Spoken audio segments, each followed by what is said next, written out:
field with the starting lineup. Leading off and playing shortstop will be Tony Kubek. Batting in the second position and playing left field, Bob Sir. Out in center field, hitting third, is Mickey Mantle. Hitting in the cleanup spot and playing first base will be the Moose, Bill Skowron. Playing right field in place of the ailing Roger Maris, and batting fifth will be Yogi Berra.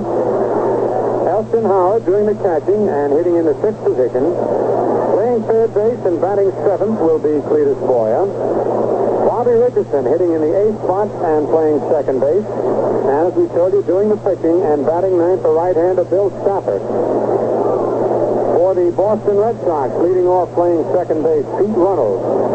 Willie Tasby will be the center fielder, batting second. Playing left field and hitting in the third position, Ed Wiggins. In the cleanup spot will be Vic Wurtz playing first base. Frank Malzone will be batting fifth and playing third base. Doing the catching, hitting in the sixth position, Jim Tagliarone. In right field, batting seventh will be Lou Clinton. Don Button is the shortstop, batting eighth, and doing the pitching and batting ninth will be Billy Muppet. They have broken up the huddle at home plate. And there go the Red Sox out on the field.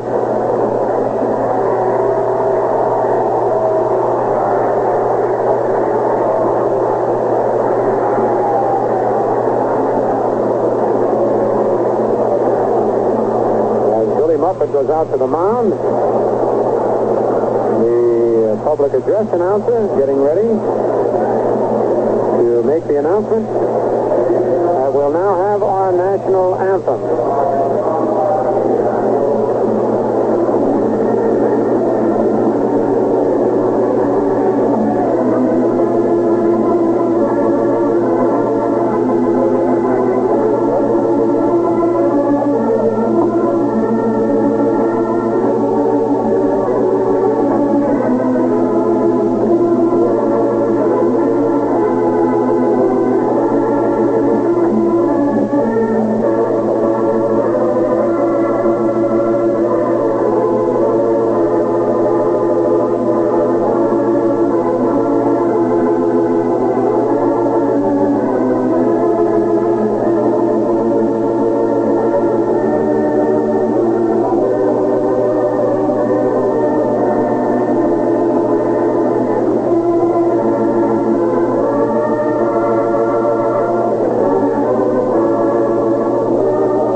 of August, the Atlantic Refining Company and your local Atlantic dealer will be sponsoring the exciting 1960 Summer Olympics.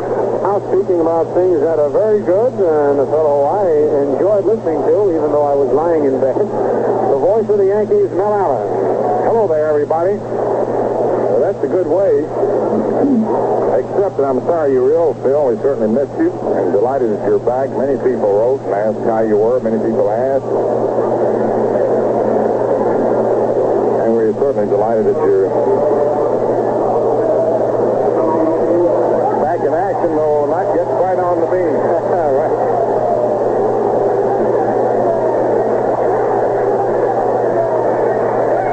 And by that I mean Phil could have taken another few days off, but he's anxious to get back in action. Tony Kubek leading off. Right-hander Billy Muppet with a record of 4-2. Pitching some good ball. Delivers high, ball one. Beats the Tigers 8-4 and 1-0 in successive starts July 31st and August 7th.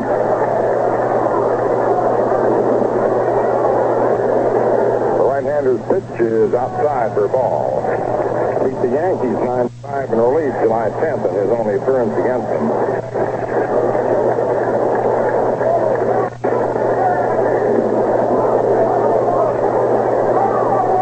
To the Red Sox after the season began. His first appearance for him was June 25th. The next delivery is outside, ball 3.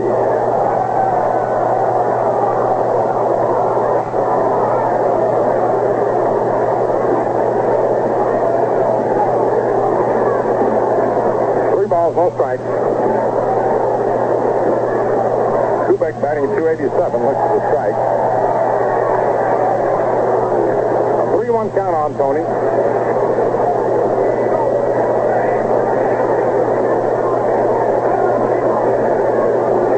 The Red Sox right-hander delivers, and it's outside for ball 4, and Kubek draws a walk, open for New York. Now coming to bat is Bob Serb, hitting 236.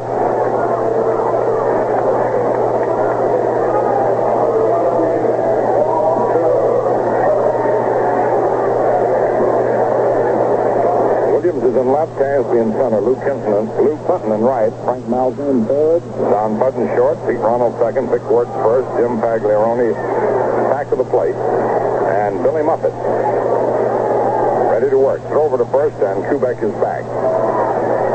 Muffett pitched for the Cards and Giants previously in the National League, was purchased from Minneapolis June 22nd. Here's the delivery, swung on, foul back out of play up onto the roof. Strike one.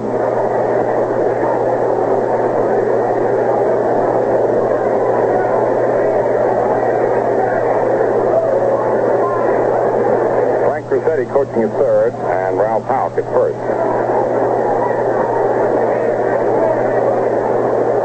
Outfield around to the left. There goes the pitch, and it's outside for a ball.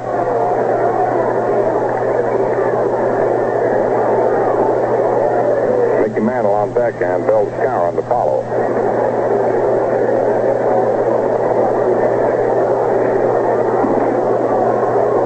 Muffett to the stretch. Kubek with the lead. Here's the delivery. Swung on line into left field. Williams comes fast, and one hands the glove, and the throw to first is on a double Kubek. It hits him. It hits him, and he gets back safely.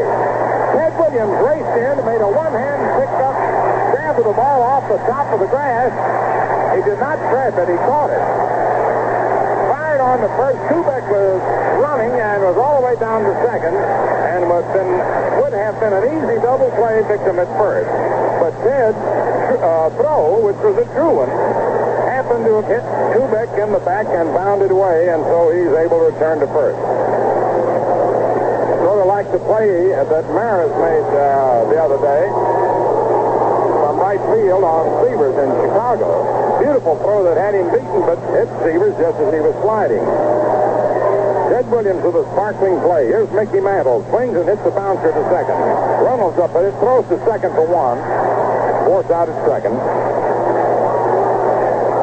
Two away, and up comes Bill Skowron, hitting .316. Mantle is batting .273. The veteran Ted Williams drawing the plaudits of the crowd with a sparkling running one-hand grab of Bob Serb's lethal base hit. He almost turned it into a double play. Certainly, he changed the complexion this inning. 2 outs and 1 on. The pitch is a slow curve in there for a strike.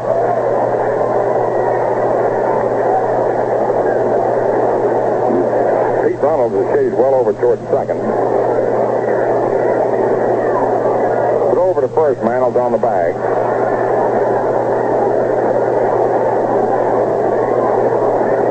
To the stretch, and the throw to first. Mantle dives back in. It almost looks as if he had an idea of going.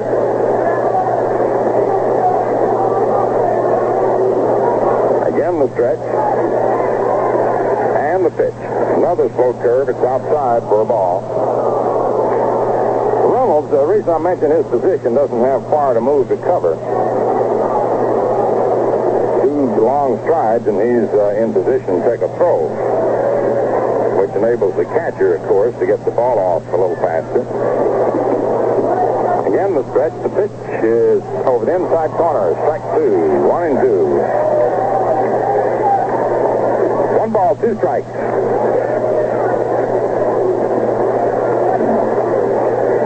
Right-hander Billy Muffett ahead of Skowron on the count. The stretch and the pitch. Swung on, the ground ball hit right to Ronalds. He's up with it. Flipped to Budden for the force out at second on Mantle, and the side is retired. And Ted Williams, defensive play, changed that inning around for sure. No runs, no hits, no errors, 1 left on. gets the hands, he comes in.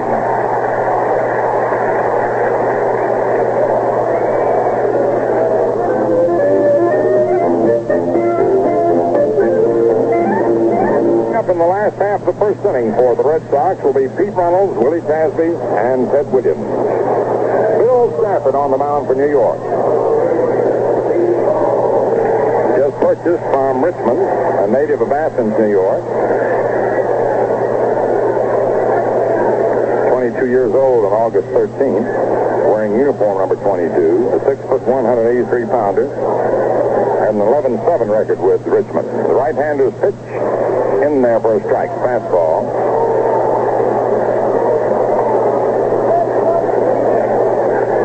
Reynolds hitting 308. Billy Herman coaching at third, Rudy York at first. Now the delivery. Swung on, a bouncer hits deep to first. Stafford gets over to cover. Skowron throws over in time, and there's one away. Reynolds out.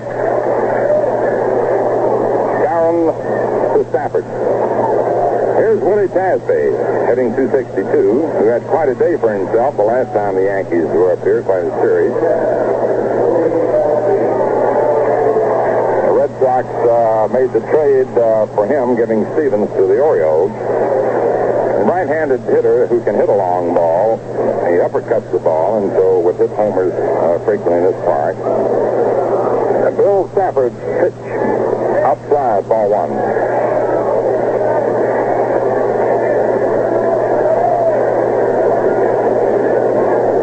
Last year, Stafford made 22 appearances, all of them as a starter, or rather this year. Here's the pitch. Swung on. There's a slice pop down the right field line. Foul. Skowron after it. Can't get it. It's out of play.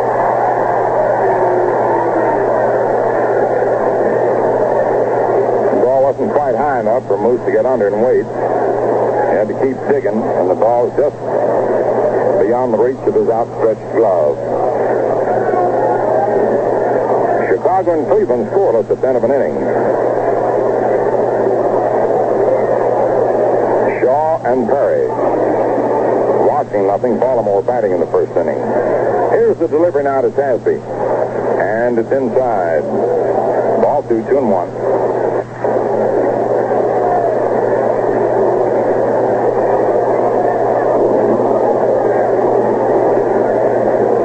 Two balls, one strike. Now the pitch. Inside again. Ball 3-1. To keep that ball in on him. Tasby now takes a look at Billy Herman coaching at third for his hitter take sign.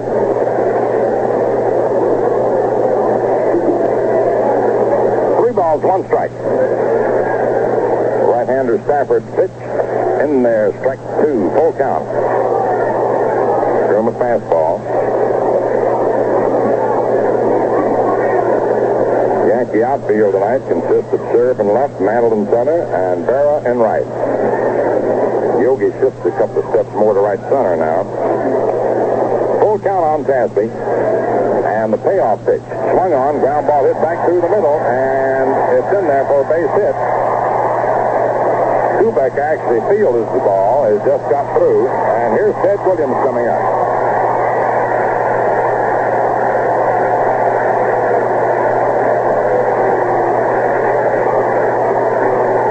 Batting .311 with 21 homers and 48 runs batted in.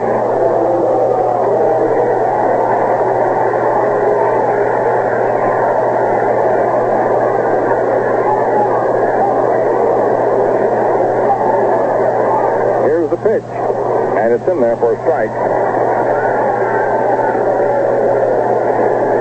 513 Major League home runs. He ranks third among the all-time home run hitters.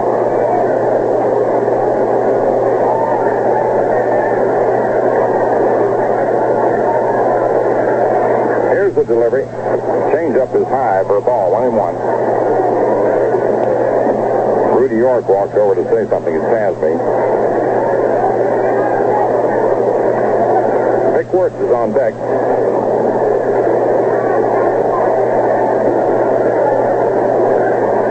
1 on, 1 out. Throw to first, and Tasby's back.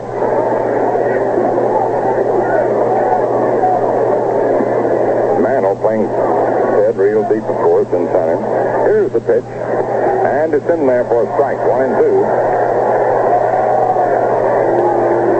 Fans always roar when the sluggers either take a strike or miss it, or strike out or hit a home run. Whatever they do, they get extra roars. And properly so. 1 ball, 2 strikes. Ted was looking over the pitching a little. First time he's seen Stafford. Right-hander ready. The delivery. And it's inside. Ball 2. 2-2. Phil, that's what DeMatteis used to always say. I always used to like to go up there and look over the pitching a little bit, meaning he'd look at a couple of pitches. You know, those good hitters could do that now. Yeah. Difference between looking it over and overlooking it. 2 balls, 2 strikes. Casby with the lead. And the pitch. Swung on. Little tap to the mound. Stafford has it. Throws to second. They got one. Kubek back to first. It's safe.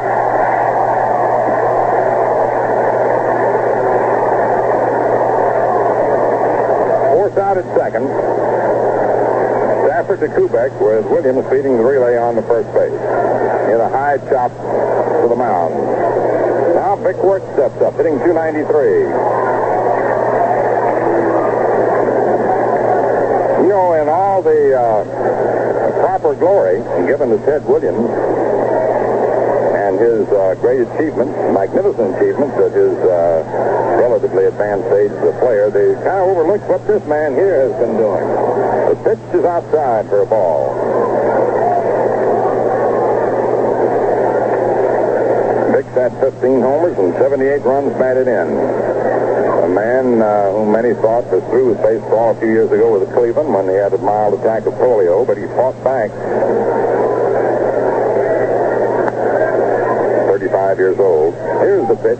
Swung on. There's a drive in the left, but right at Bob serve and the side's retired. No runs, 1 hit, no errors, and 1 left on. And so it's the end of the first inning of play. New York, nothing, and Boston, nothing. One more game here tomorrow afternoon. Then the Yankees move on to Washington for the weekend. And, of course, we will resume this for the benefit of people in the metropolitan area. Our telecasting on Friday night,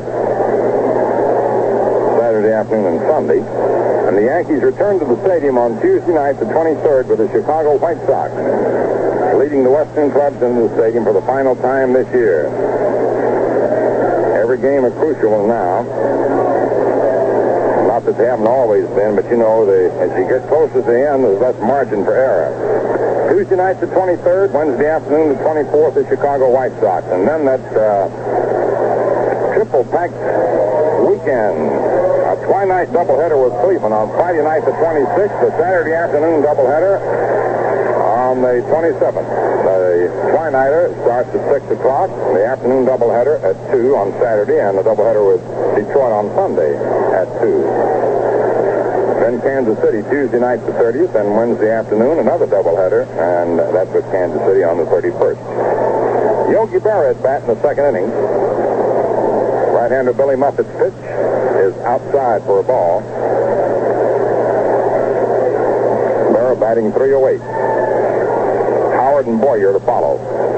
The pitch is inside for a ball, 2-0. Chicago, Cleveland scoreless end of 2. Washington, Baltimore scoreless end of an inning and a half. The delivery to Yogi in there for a strike.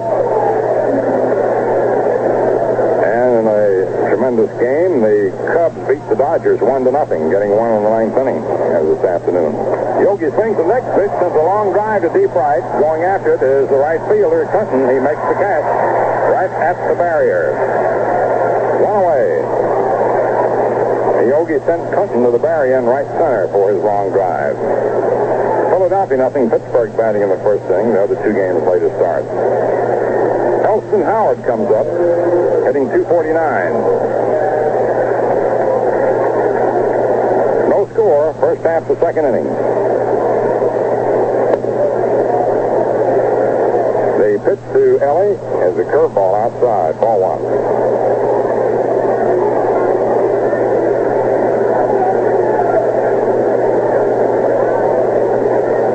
Moffitt's pitch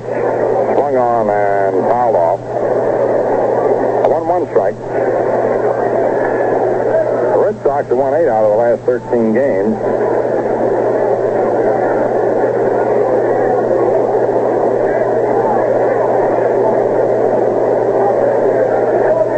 Billy Moffitt's delivery, and it hit the bat. I don't know if it hit Ellie or the bat. It was a curveball. He wiggled up there at the plate, and I didn't know whether he wiggled into it or away from it, and it hit the bat. That's an aggravating thing to a batter. Be charged with a strike, and he wasn't even swinging. I mean by that, or even looking over the swing. Here's a pitch swung on, hits the third on the hop. Malzone has it, throws to Wurtz, who tags Howard out coming by. The pitch had to come off the bag a step toward home plate.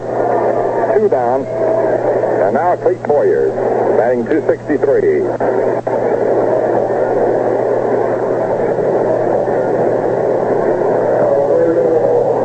Whatever the outcome of this season,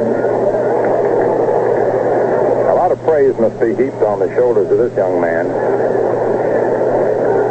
He's done a tremendous job, particularly in the field. Pitch is outside for a ball, and he has hit better, I think, than they expected him to. You just don't know how well a man may hit. Here's the delivery, and it's inside for a ball, particularly in his first full season in a league. And often you have to wait 3, 4, 5 years to find out whether he's going to hit consistently. The delivery, and he held off.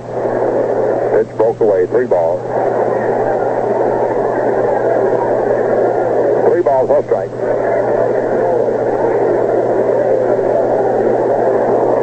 3 balls, no strikes. And the pitch swung on. They gave him a green light here.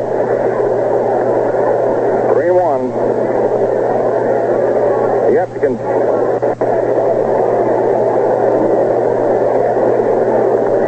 consider the reason I stopped. Somebody was asking me a question about a block away. You turn the lights on. Did you want on or not? This is by pantomime. Here's the delivery. 10 there, strike 2. I was going to say, Phil, often whether you give a man a hit or take sign in a situation like that, or often what you do depends on what ballpark you're playing, right? The 3-2 pitch. Swung on, lined into right field for a base hit. Up with the ball, tosses back in to Ronald. Phil, you watched this boy develop. He was basically a pull hitter. Pulled everything. They got to where they play the left fielder on the left field line almost.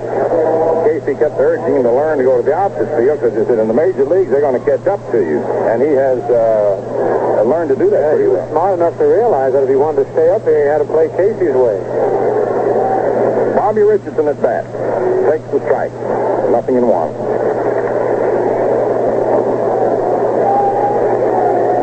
Well, it's not only Case's way. I would say that is the right way. Any manager's way. Right. No balls, 1 strike. Pitch to Bobby. Change up, blowing away for a ball. 1-1.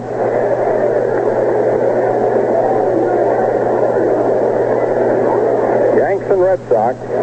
You throw the standings out when these two teams get together. Billy Moffitt delivers. Bobby swings, hits the foul. Back to first. It's out of play. Just forget all about the records. When they get together, it's an honored traditional rivalry. Because there's a lot of heated discussions here and there, but it's a wonderful thing. 1 ball, 2 strikes.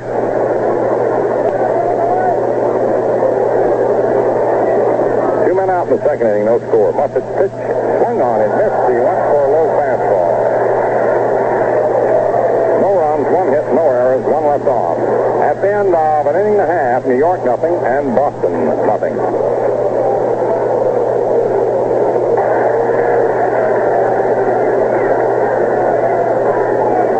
This is WOKO Albany. Batting .286, 11 homers, 65 runs batted in. Rookie Bill Stafford with the windup, and the pitch, low, ball 1.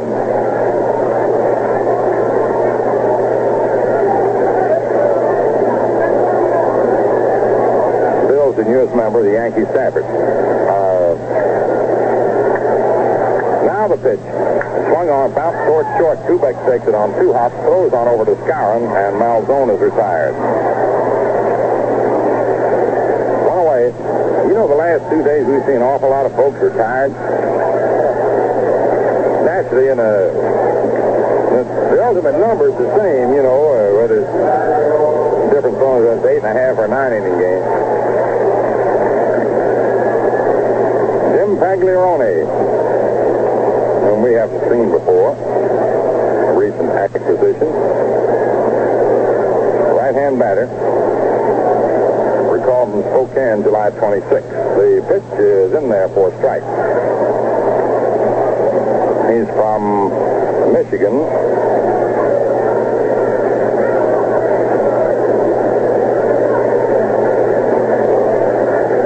Fourth here in organized ball. Pitch is lined over short into left field for a base hit. Sir fires the ball back into second. That ball just cleared the glove of Tony Kubek. He leaped. The ball kept rising and cleared his glove. A line single to left for the second hit off Stafford. And up comes Lou Clinton. Batting .218. He was with the Red Sox earlier, was returned to optioned out again to Minneapolis and recalled. 1 on, 1 out, no score, second inning.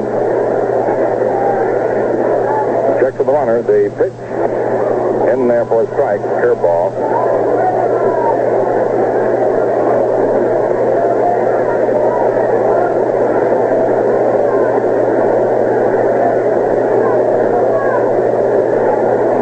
Button on deck. 1 on, 1 out. Bill Stafford tosses over to first base. The runner's back safely.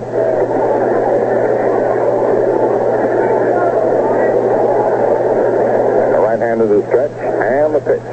It's low for a ball. This is Stafford's 5th season in organized ball with St. Petersburg in 1957, Binghamton in 58. Both Richmond and Binghamton in 59, and with Richmond this season.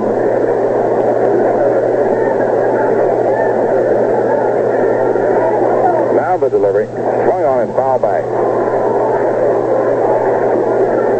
4th season, excuse me.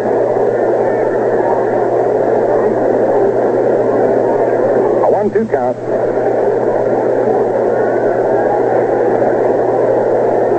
Counted 1959 twice, and I wish I could.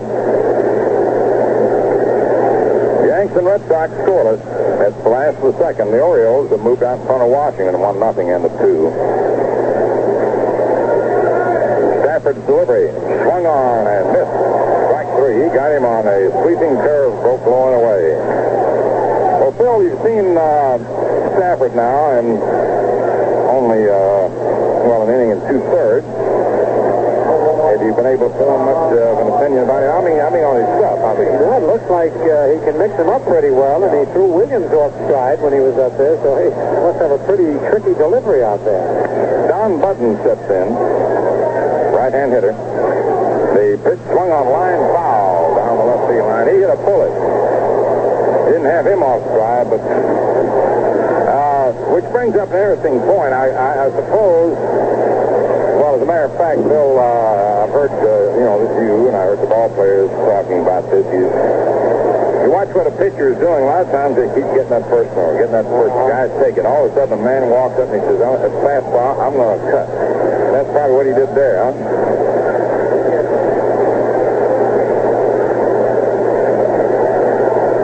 Tagliarone leads away, and then there's a throw over from Stafford.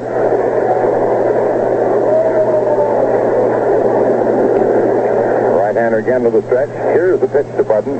He steps up on the curveball, bounces it to Richardson, flips to Kubek for the 4th out at second. Budden ran up into the front of the batter's box to try and hit the curve the other way. He guessed right twice in a row, didn't he? No runs, 1 hit, no errors, 1 man left on. 10 of 2 innings of play, no score. Yankees, no runs, 1 hit, no errors, 2 left on. Red Sox, no runs, 2 hits, no errors, 2 men left on. Remember, starting August 26th, the Atlantic Refining Company and your local Atlantic dealer will be sponsoring the 1960 Summer Olympics. See your newspaper's TV program listings for time and channel. Baltimore leading Washington 1-0 end of 2. Fisher and Lee. Chicago and Cleveland scoreless end of 3. Perry and Shaw. Kansas City, Detroit latest start. The National League this afternoon.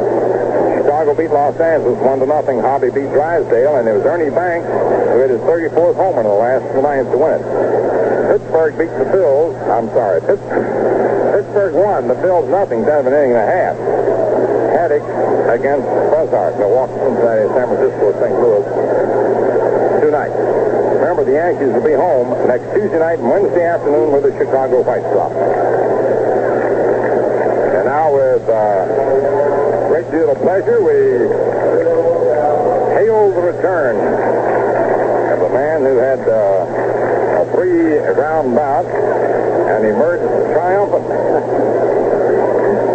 That virus can get you, man. Thank you, Melvin. It's really good to be back. Here's the first pitch to Stafford. He swings and misses. And what a cut that youngster took as his first time at bat as a big leaguer. He was not cheated out of his swing that time. He went all the way around and missed a high fastball. So Stafford's first pitch that he threw as a big leaguer was a strike, and the first pitch thrown to him was a strike. Buffett's pitch is swung at a missed, strike two, and again he took a good cut at a sidearm curveball. No score here in the top of the third. Billy Stafford, the youngster, who by now has the butterflies out of his system. It's always a lot of excitement, your first appearance in a big league game, especially to a pitcher. A 2-strike pitch. Strike 3 swinging, went after a bad curveball. So Stafford had his 3 cuts up there anyway, and it's 1 away. That's the second strikeout for Muppet. Here's Tony Kubek, who opened the ball game getting a base on balls in the first inning. Kubek batting .287.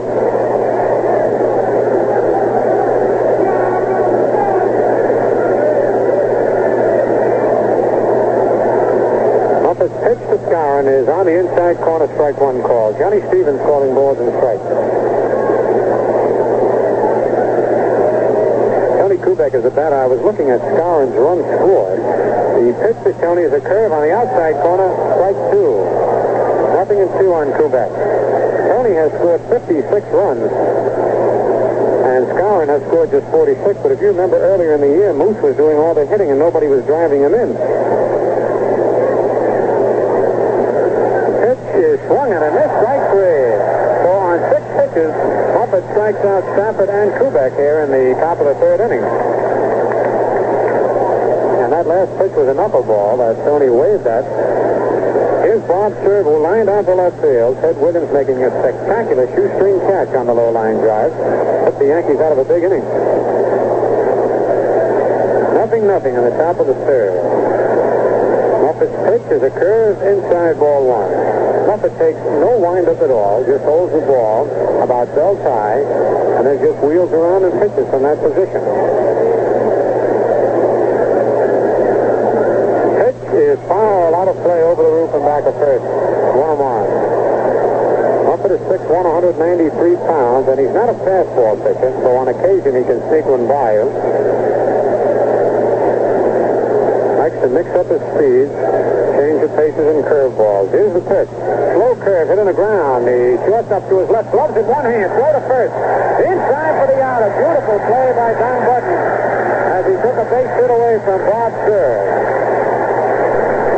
So the Yankees get down 1-2-3 in the top of the third inning. Nothing to score. The score at the end of 2.5 innings. The Yankees nothing and the Red Sox nothing.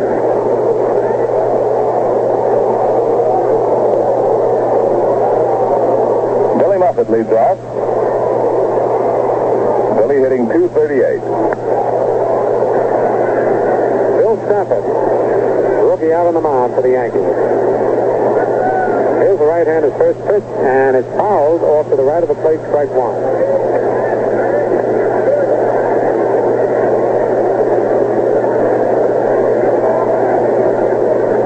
Yankees, who just won 2 very important ball games from the Baltimore Orioles, trying to make it 3 in a row. A 1-strike pitch, curve outside, ball 1, 1-1. Billy Willie Herman coaching down at third, and Rudy York at first for Boston. Yankees with Bob Shervin, Les Mantle in center, and Berra in right. Roger Maris watching the game from up here in the press box. Pitch is swung at a missed strike to a high fastball. He went all the way around.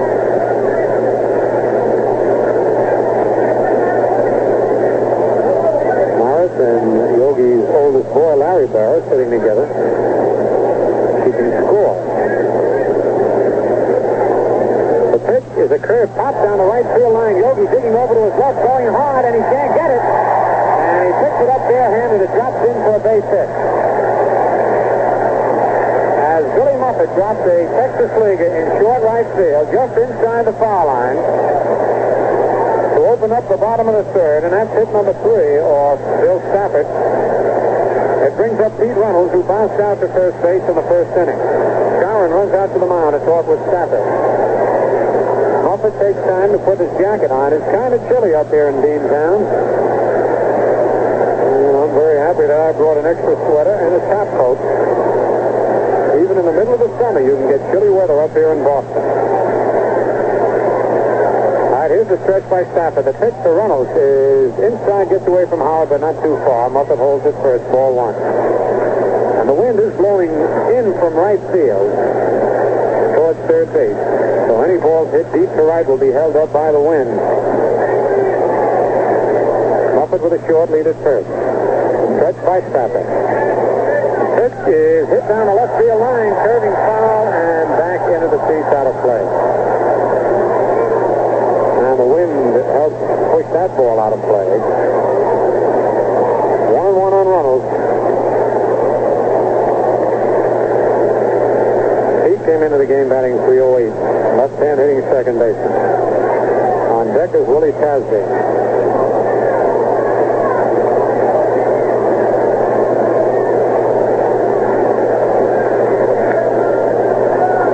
Set. Curve on the outside corner. Strike 2. 1 ball, 2 strikes. Stafford goes to the Rosenberg. Likes to rub up that ball. Now he checks the sign from Howard.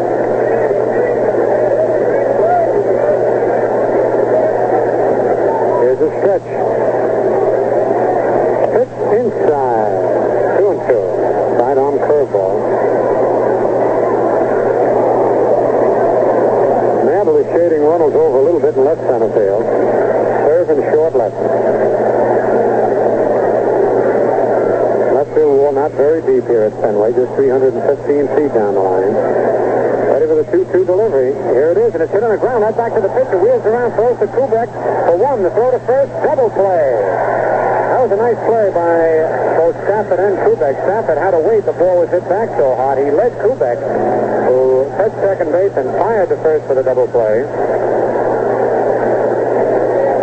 From 1 to 6 to 3. That's 2 outs. And here's Willie Tasby, who singled to short center field in the first inning.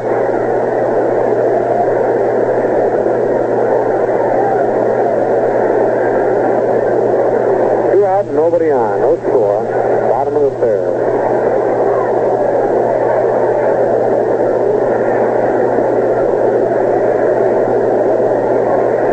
Stafford with the full windup now. His pitch is fouled back of the plate, strike 1.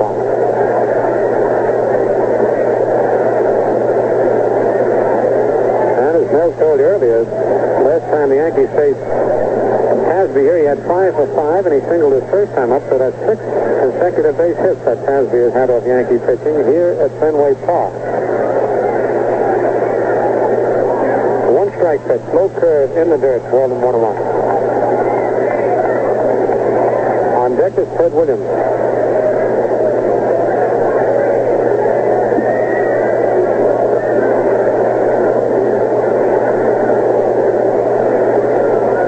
Suddenly calls time and wants a new baseball.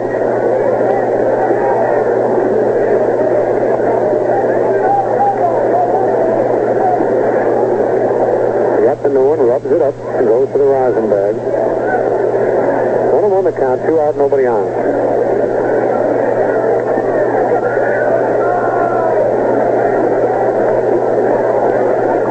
1-1 pitch. Wanted out and missed, strike 2, and he had Boyle way back at third base. Peters was definitely not expecting a bunt that time. Casby a little over-anxious. Missed the ball completely. 1 ball, 2 strikes.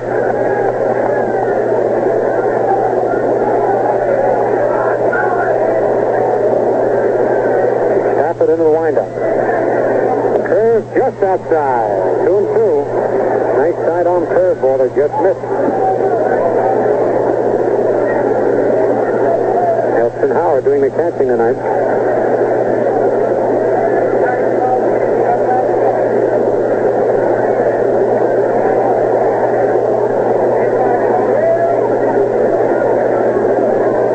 Takes the sign with a glove on the left knee. Here's the windup. Curve inside. Ball 3. Full count. That ball just missed. 3-2.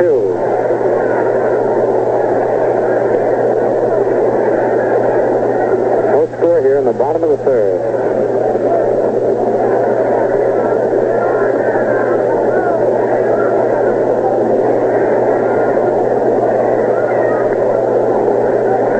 For the payoff pitch. Here it is, and it's low, ball 4. So Casby gets on base again. And with 2 out, the runner at first is Ted Williams, who hit into a force play in the first inning, bounced one right back to the box. Ted Williams batting .310. Doing another fine year at the plate. Made a great defensive play in the first inning, took a base hit away from third. Here's the stretch by Stafford. Change up low inside, ball 1. On deck, Vic Wurtz.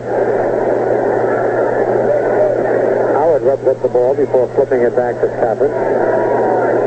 2 away. Scarlin holding first against Casby.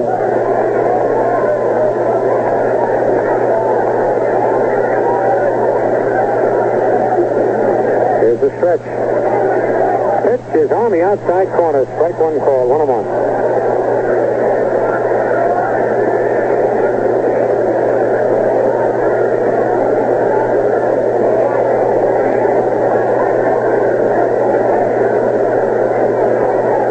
Casby short, lead off first base. Quick throw to first. Casby back in plenty of time.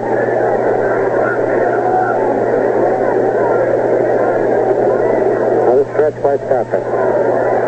Curve outside. Ball 2, 2-1.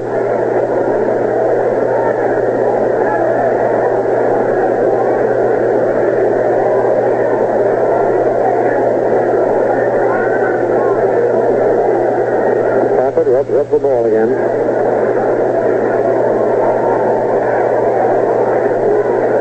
Here's the stretch by the right-hander.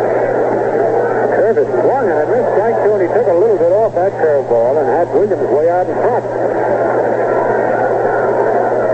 His first time at bat, he went after a change-up curve, hit it off the end of the bat, right back to the box. 2 balls, 2 strikes, 2 outs.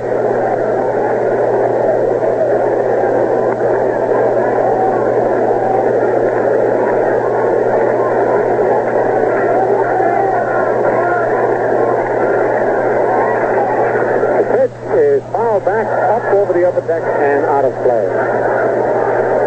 Try to get the fastball by Ted that time. I guess Williams and Burr are the 2 toughest hitters to get a fastball by in the American League.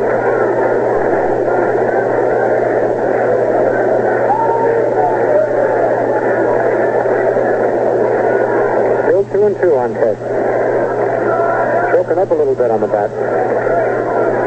Again, the stretch. Curve hit on the ground. Richardson was right. I can't get it. He can't handle it. And it's a base hit for Williams. As Richardson got part of his glove on the ball and then kicked it a little bit with his foot, but it goes as a base hit. Richardson was playing Williams in the hole and out on the outfield grass, and Ted hit it close to second base. An infield single for Williams. That's hit number 4 off Stafford. That puts runners at first and second with 2 outs. And here's Vic Wurtz, who lined out to left field in the first inning. Wurtz, who leads the Red Sox in RBIs with 78, batting .292. Has 15 homers, and 17 doubles.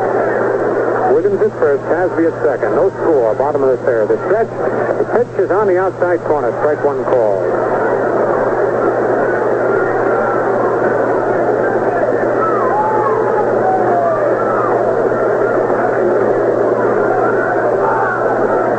So that was a big double play for the Yankees in this inning. They'd have really been in a jam. Again, the stretch. Curve is lined to left field, and it's in there for a base hit. Here comes Casby, his throw. Williams going to third, and Kubek's throw is not in time as Stafford was over there to cover. Vic Wurtz hit a single off the end of his bat. It bounced just over, rather landed over Boyer's head on a fly, kicked off the left field wall. Kubek went out, retrieved the ball. Stafford on his toes, covered third, but Williams slid in ahead of Kubek's throw. The Red Sox take a 1-0 lead on the base hit by Vic Wurtz, driving in Willie Casby. For Wurtz's 79th run batted in, and all this has happened after 2 are out. Casby walked, Williams singled, and Wurtz singled. Williams is at third. Wurtz landed over Boyer's head on a fly, kicked off the left field wall. Kubek went out, retrieved the ball. Stafford on his toes, covered third, but Williams slid in ahead of Kubek's throw. The Red Sox take a 1-0 lead on the base hit by Vic Wurtz, driving in Willie Casby. For Wurtz's 79th run batted in, and all this has happened after 2 are out. Casby walked, Williams singled, and Wurtz singled.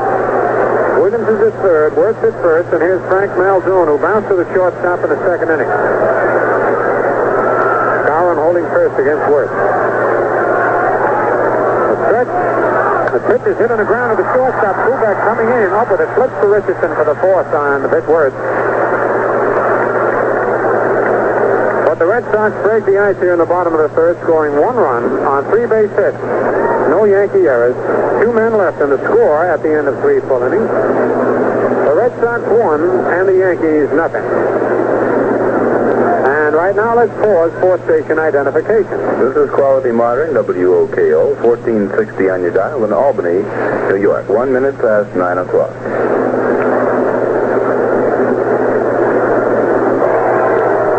In the top of the fourth, Mickey Mantle, who bounced into a fourth play in the first inning, will lead off. 1-0 the Red Sox lead. Billy Muffet, the right-hander, ready to pitch to Mantle, is outside and low, ball 1. So though the Red Sox did not hit a ball hard, or Billy Stafford that inning, they were able to score a run. There's a slow curve low, ball 2, 2-0. And if it weren't for the double play that Stafford started, the Red Sox would have really had an inning.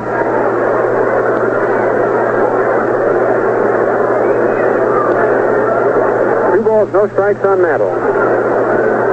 The pitch is top foul and back out of play. Clear out of Fenway Park. 2-1 on Mick. Mickey ducks as Muffet throws the ball in. Mickey was looking on the ground, but with that tremendous peripheral vision. Did I say that right, Pete? Oh, William and Mary shakes his head, and Pappy Dirk an applause. I must have been right. There's a ground ball up the middle. Button and back a second up with a throw to first in time to get Mantle. 1 away.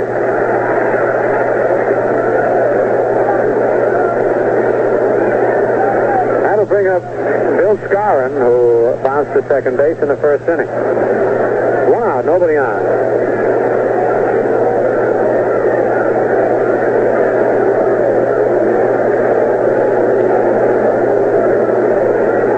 With his no wind-up delivery ready to pitch to Skowron. Slow curve hit in the ground to third. Malzone backs up with a nice play. Throw to first. Off the bag, and Skowron safe. And let's see what they call that. Wurtz says that he touched him. It's an error charged to Malzone. And that's one of the few times that we've seen Malzone let a ball play him. In other words, he backed up on the ball instead of charging it, and he made a difficult play out of it. He still had the ball in time, but his long throw pulled Wurtz off the bag. Wurtz claims that he still tagged Skowron as he went by, but first base umpire Bill McKinley thought otherwise. And Skowron safe on the error. Brings brings up Yogi Berra, who flies deep to right field in the second inning. And as we told you, the wind is blowing in from right, so you really got to hit a ball hard to hit a home run in right field or right center. All right, here's the stretch. Pitch to Yogi. A fly ball to right center field. The wind's going to hold that up. The center fielder, Willie Tasby, under it, makes the catch. Skowron hustles back to first base. Anything hit in the air out towards right field or right center will be held up by the wind. With 2 out, here's Elston Howard, who bounced to third in the second inning. The error by Malzone was the first by either team in the ballgame. Malzone usually leaves all third basemen in fielding. All right, here's the stretch by Muffet. Pitch to Howard. Outside, ball 1.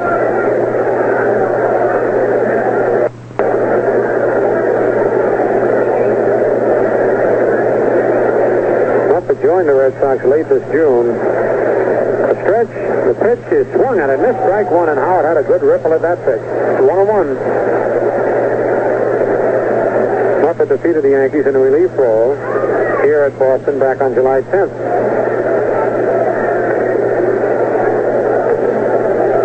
The stretch, the pitch is a curve inside, ball 2. Muffet shakes his head a little bit at that call out on the mound.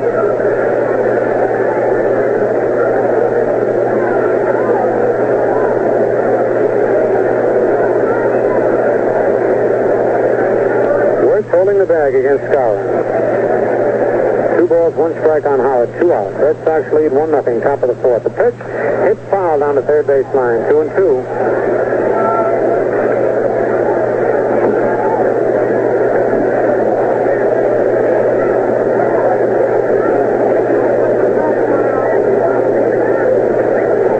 The Yankees, who in past years have enjoyed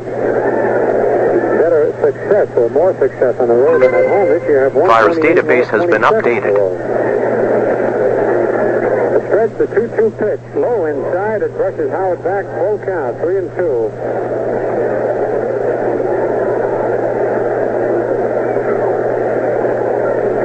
So with 3-2 on Howard and 2 out, Skowron will be off with the pitch. Muffet goes to the rosin bag.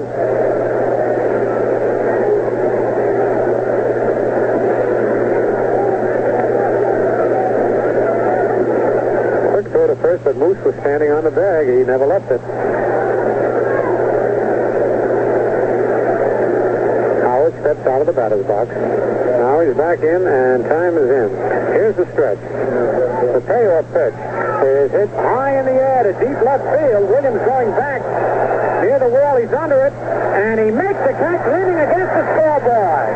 Ted Williams, who plays left field here at Fenway like he owns it. He's played there long enough. Ball perfectly, set his back against the scoreboard and reached up and made the catch. And again, the wind was a factor for the Yankees. In the top of the 4th, no runs, no hits, 1 Red Sox error, 1 man left. The score at the end of 3.5 innings, the Red Sox 1 and the Yankees 0. Summer is the season to get out, to go places and have fun. It's no time to have your car performing under par because of a dirty carburetor. Now, that's one good reason to use Atlantic Imperial, the gasoline that cleans your carburetor as you drive. You see, Atlantic Imperial loosens, dissolves, and gradually washes away those hard, crusty deposits that form inside the carburetor under the normal driving conditions. Now, these deposits can cause frequent stalling, rough idling, and gasoline waste.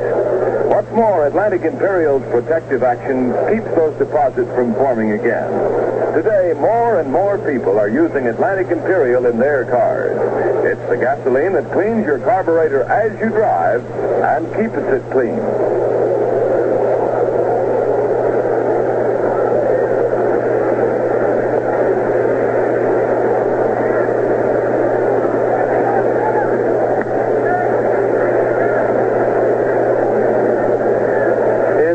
Of the 4th inning, Jim Tagliarone, who singled to left field in the second inning, will be leading off. Somebody really shut the door that time.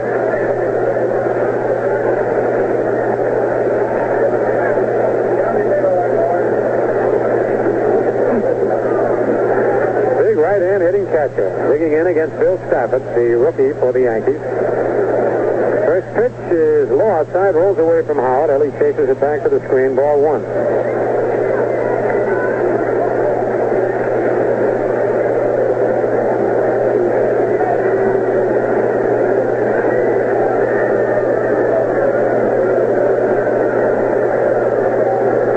The Red Sox lead.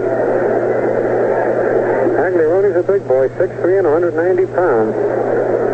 Takes the pitch low, ball 2-0. He was born in Dearborn, Michigan, and that's right near Bob Cazava's hometown. Remember when he did such great relief work for the Yankees?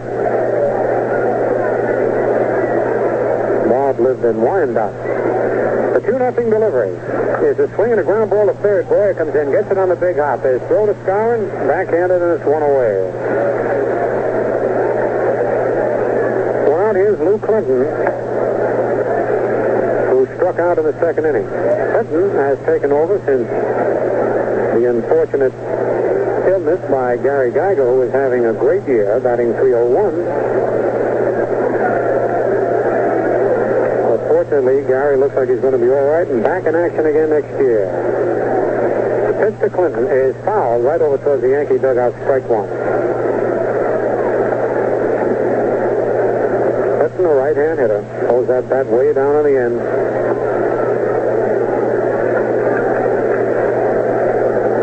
On deck, Don Budden. One out, nobody on.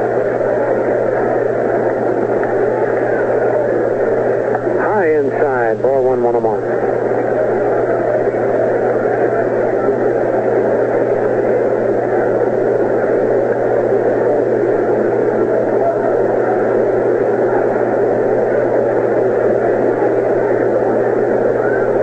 The pitch, curve almost hits Clinton as he jumps back out of the way. Ball 2-1.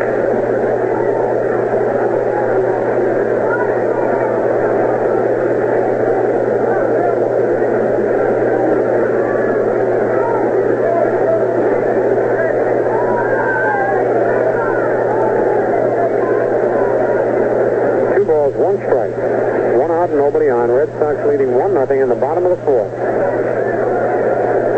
The 2-1 pitch is swung at and missed, strike two. Again, Stafford took something off his fastball. Youngster looks mighty cool out there on the mound for his first big league start.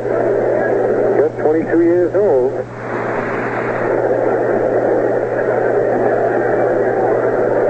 Two and two the count.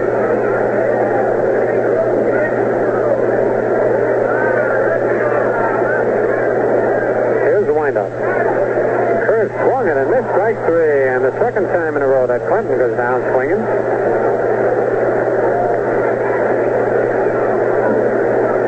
That's the second strikeout for Stafford, and here's Don Budden, who bounced into a fourth play in the second inning.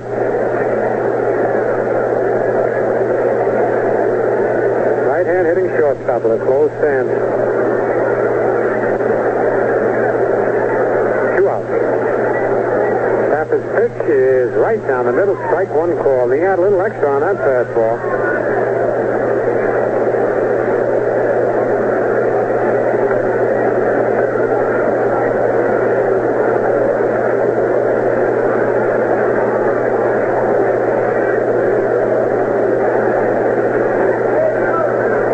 The curve is a little low. Ball 1-1.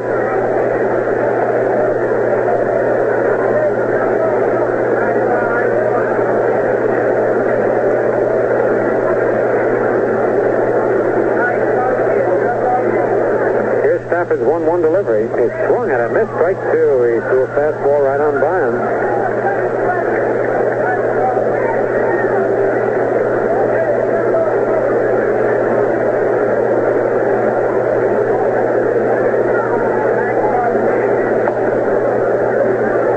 Now the 1-ball, 2-strike pitch. Curve fouled off the end of the bat back, and a fan reached out to catch it and knocked him right off the seat. It was not hit hard, but he got his hands up and leaned back, and the seat wasn't there, and he went right down on the ground. He's all right.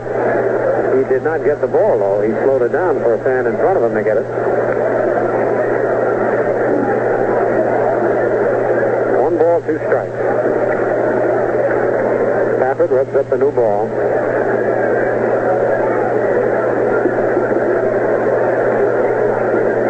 Here's the windup. Curve is high inside. The count's even, 2-2.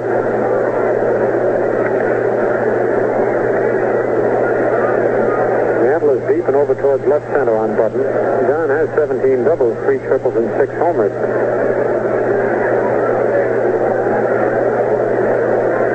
2-2 the count.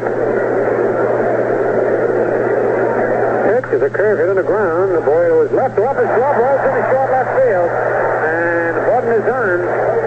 It's a base hit. A base hit for Don Button, and the crowd kind of gets on the official score on that one. Boyer kind of nonchalant of that ball, and stuck his glove down and went off the heel of his glove. Kubek, who was in front of it, couldn't get to it as it deflected away from him. It goes as an infield single. Hit number 6 off Stafford, but only one of the 6 hits has been hit hard. That a line single to left by Tagliarone in the second inning. The rest have been off the handle and off the end of the bat and infield hits. Here's Billy Muppet, who dropped a single in short right field in the third inning. 2 outs. The stretch, the pitch is a curve hit high in the air to right center field. Mantle drifting to his left, Barrow to his right. And Mantle makes the catch with Yogi right alongside of him. And then Mickey brushes lightly against Yogi with a big grin on his face. They almost collided. But Mickey yelled a little louder at the end. For the Red Sox in the bottom of the fourth, no runs, 1 base hit. No Yankee errors and 1 man left, and the score at the end of 4 full innings. The Red Sox won, and the Yankees nothing. Hey, don't forget, fans, tomorrow, Thursday, August the 18th, you can see the major leaguers of tomorrow play a thrilling game of baseball in the Hearst Sandlot Classic. And you also see Joe DiMaggio manage a softball team of former big league stars, including Jackie Robinson, Sid Gordon, Joe Collins, and many, many others. The baseball old-timers will play a team of boxing champs headed by Jack Dempsey, Jim Braddock, Jersey Joe Walcott, and other great ring champions. So don't miss this lively evening of sport and frolic. The plan now to take the whole family. The general admission is only 95 cents. Reserve seats, $1.50, and box seats only $2. You can get your tickets at the Yankee Stadium or Yankee ticket office at Grand Central or from the General American 220 South Street. And now, ready to go here in the top of the 5th, and ready to go, Mel Allen.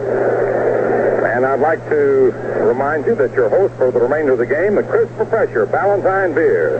The light beer with true lager flavor. That's what makes it the Crisp Refresher. 1-0 Red Sox, 5th inning.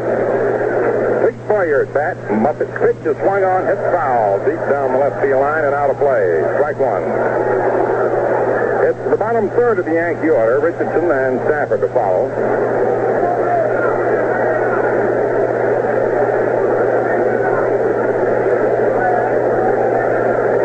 Billy Muppet, who has appeared against the Yankees once this year in relief and has returned to Victor, delivers. Pitch is popped up in the air to the left of the plate. Foul. Big Montero under it, and he dropped it. Red Sox catcher. Tagliarone dropped it.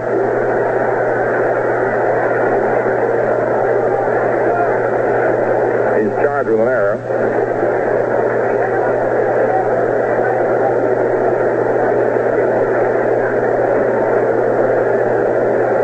A 2-strike count on Cleat.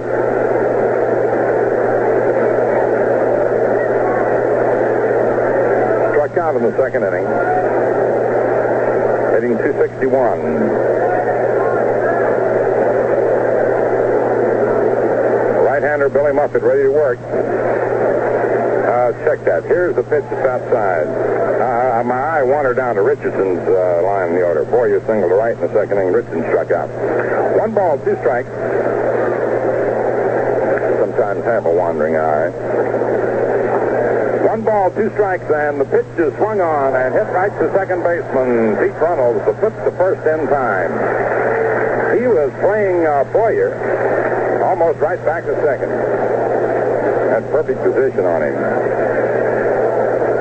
Up comes Bobby Richardson. Bobby struck out in the second inning.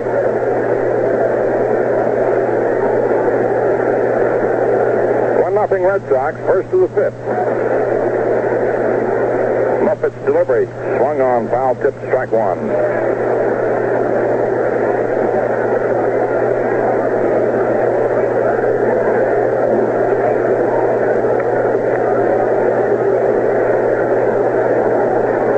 Outfield around to the left. In comes the next pitch, and it's outside for a ball. 1-1.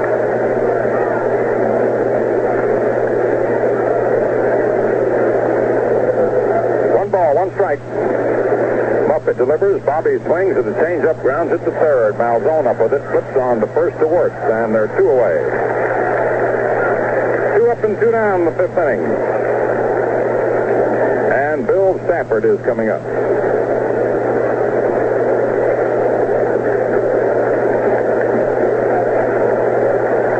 The Yankees have had only 3 base runners.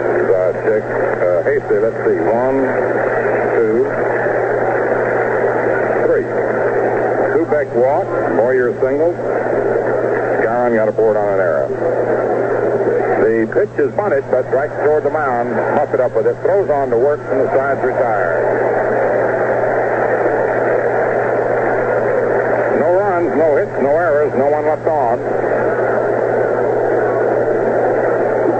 At the end of 4.5 innings, let's give the Red Sox 1 error on the catcher dropping a foul ball. The Red Sox 1, the Yankees nothing.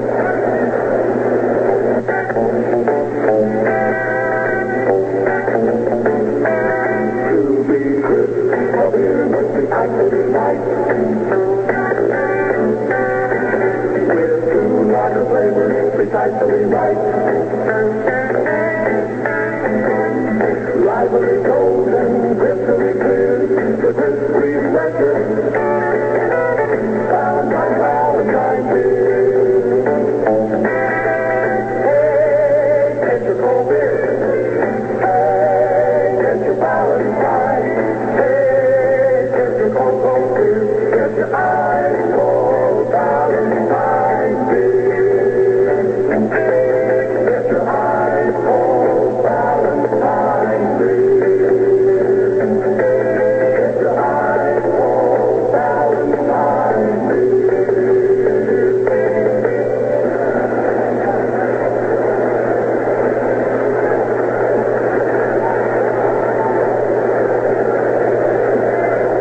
The last half of the fifth inning at Fenway Park.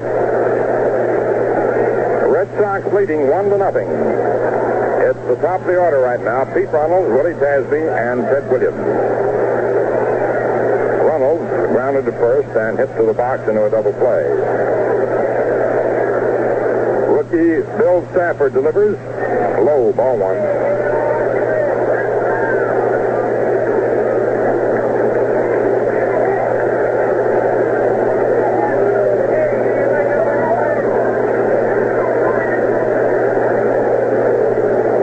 Batting 306. The right-hander with a windup. And the pitch. Curveball over, strike one. 1-1.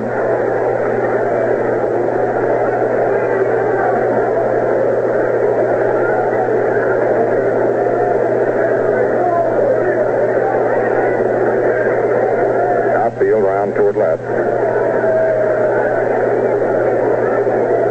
In comes the next pitch, and Runnels lines it into center field. Mantle moves in on it and takes it.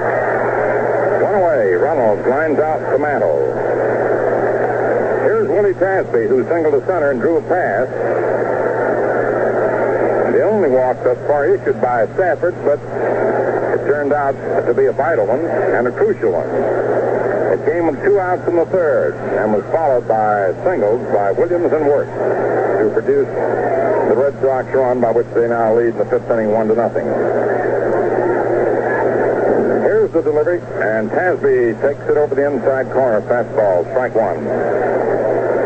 They've been pitching him tight.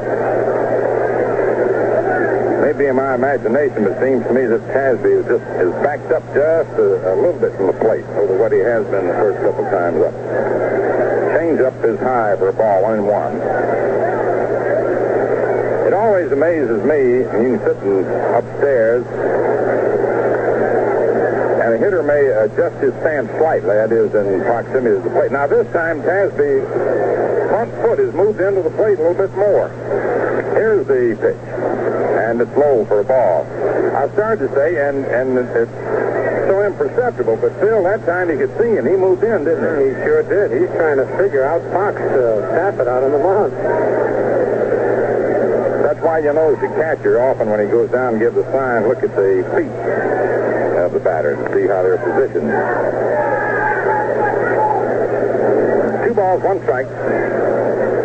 Stafford's pitch inside. Ball 3, 3-1.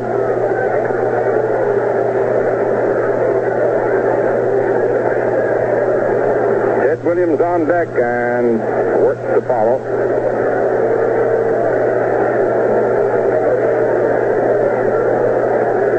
Red Sox leading 1-0. It's the 5th inning.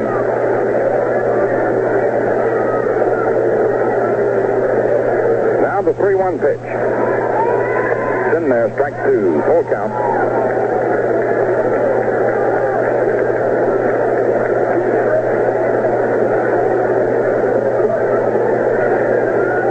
Balls, 2 strikes. 1 out. Nobody on. 1-0 Boston, 5th inning. Stafford delivers, and Tasby takes it outside for ball 4, and again he walks it.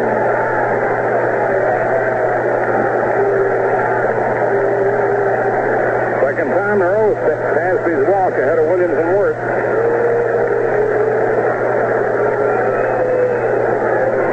Batting .313, hits to the box, and they were forced to play at second, and singles.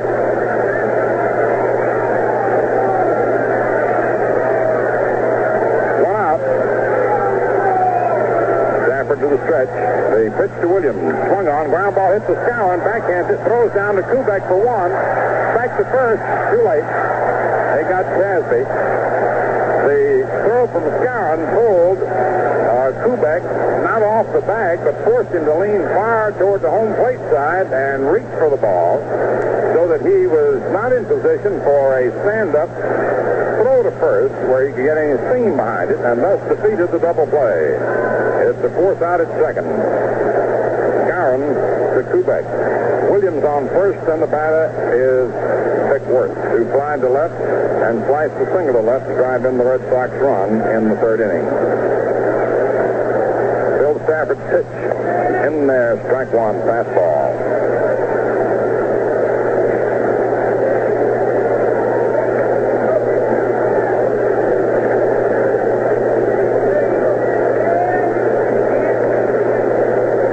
Wurtz batting .294.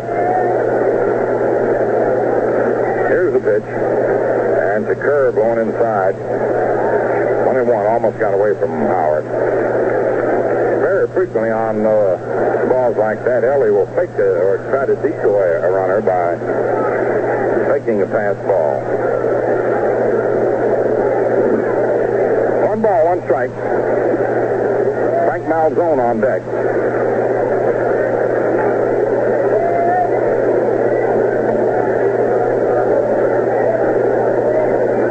Stafford gets his sign.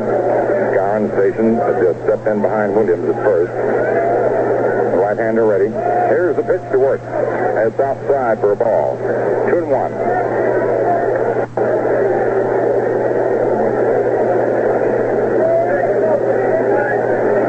Two balls, 1 strike.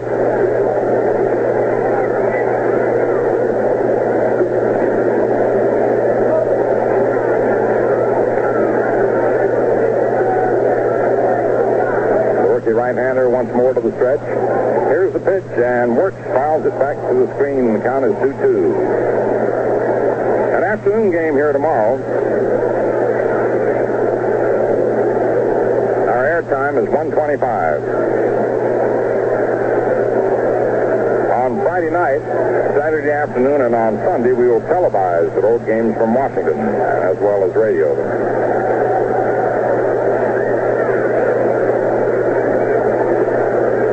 Wurtz out of the batter's box for a moment, steps back in hitting position.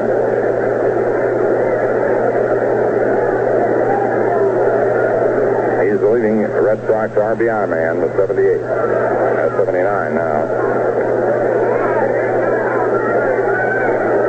2 balls, 2 strikes, 2 outs, and the pitch. High outside, ball 3.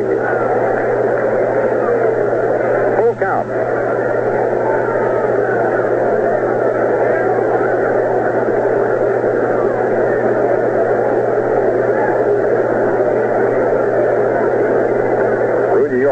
Moves over just to remind Williams it's a 3-2 count. 2 away. To be off and running. Stafford into the stretch. There goes Williams. The pitch is swung on. A ground ball hits wide of first. Gower backhands it. Slips to Stafford covering in time. And the side is retired. No runs. No hits. No errors. 1 left on. At the end of 5 innings of play, Boston, 1 run, 6 hits, 1 error, 6 left on. The Yankees, no runs, 1 hit. Let me check that again. Who are they introducing? Oh, the Dallas Texans football team. Checking the totals again. The Red Sox, 1 run, 6 hits, 2 errors, 3 left on. The Yankees, no runs, 1 hit.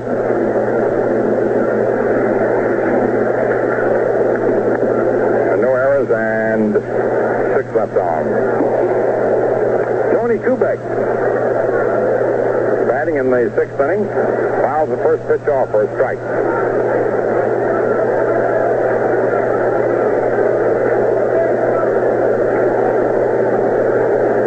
Walked and struck out.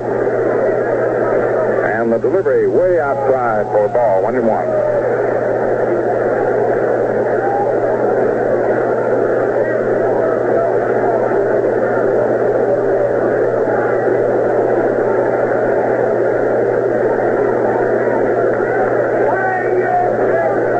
Now the pitch. It's outside.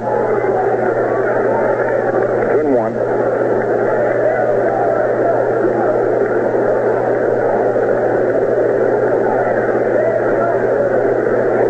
Pitch is swung on, lined into center.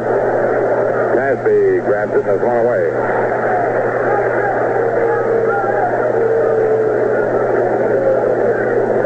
Bob Serve coming up. Slide to left and grounded to short.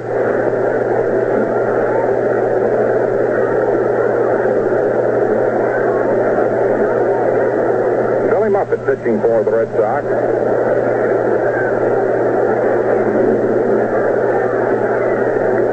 The delivery. Inside ball. Oh, it nicked him. It just nicked him. Just nicked the front of his shirt and he's aboard.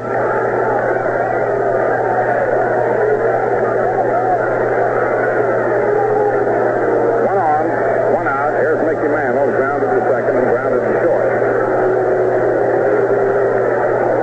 Bill Scarron on deck. 1-0 Red Sox, 6th inning. Into the stretch and the pitch. Over the inside corner, strike 1.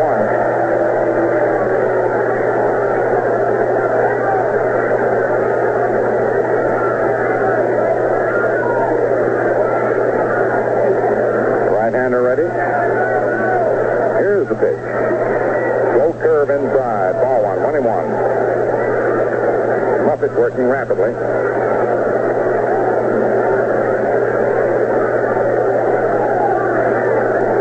Is the Yankees' 4th base runner. Now the pitch. It's right in there. Strike 2, 1-2.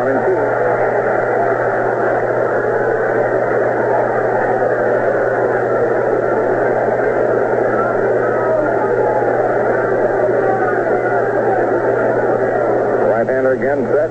Delivers and Mantle swings and hits a foul down the left field line out of play. He tried to go to the opposite field, which he did, but foul.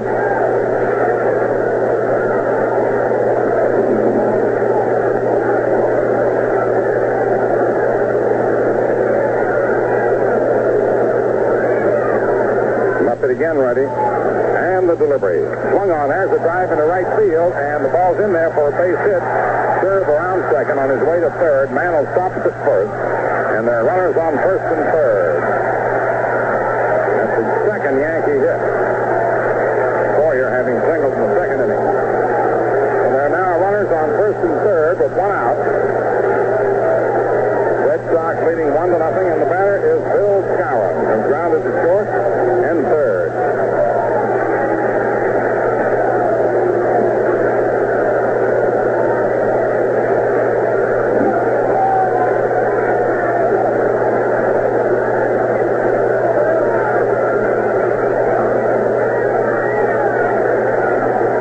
Hitting .315. One out now, and runners on first and third. The pitch to the Moose is in there for a strike. Breaking pitch got the outside corner.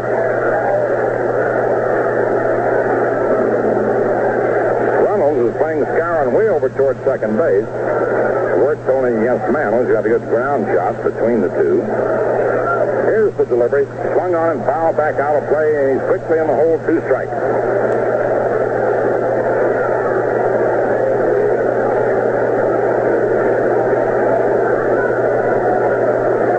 No balls, 2 strikes. Bill Skowron at bat. Serve on third, Mantle on first, 1 out, 1-0, Boston, 6th inning. Muppet to the stretch. And the pitch. In there, called strike 3, and he's out. On him looking. Got a mighty big man. Skowron strikes out. And up comes Yogi Berra. Slide to right and slide to center. Muppet crossed him with a fastball on the outside corner.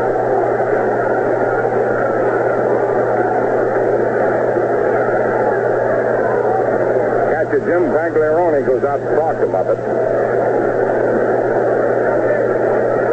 Moose figured he, I guess, sitting up here, Phil, speculating, which you know I do. Moose probably figured he's going to waste one on him, and he tried to get him to go fishing. He sure did, and he came in with it. He really came in with it. A real hard fastball. So here's Yogi up now with 2 down.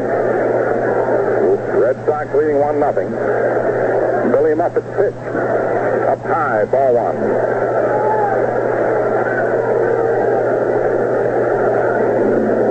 Serve on third, Mantle on first. 2 outs. Go to first, Mantle's back.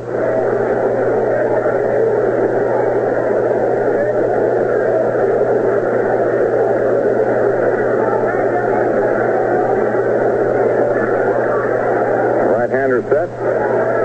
And the pitch. Swung on a ground ball, hit the second. Up with it is Runnels. Throws to first, and the side's retired. No runs, 1 hit, no errors, and 2 men left on. And the score at the end of 5.5 innings remains Boston 1, New York 0. This is WOKO Albany.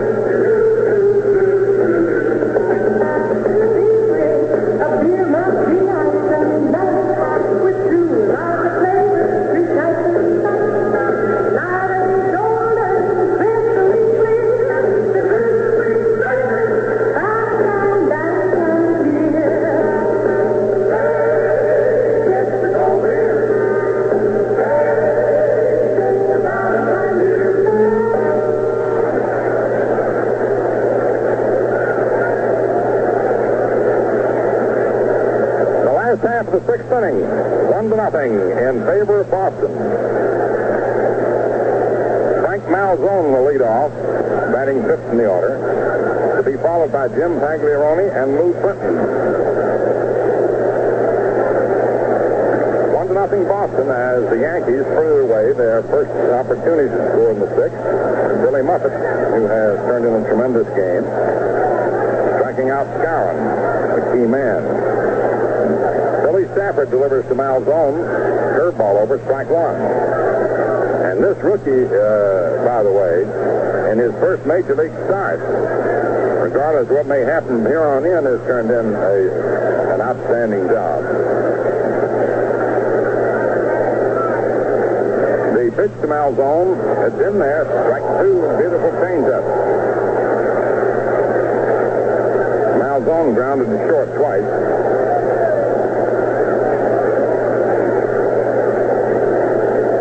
Batting .285.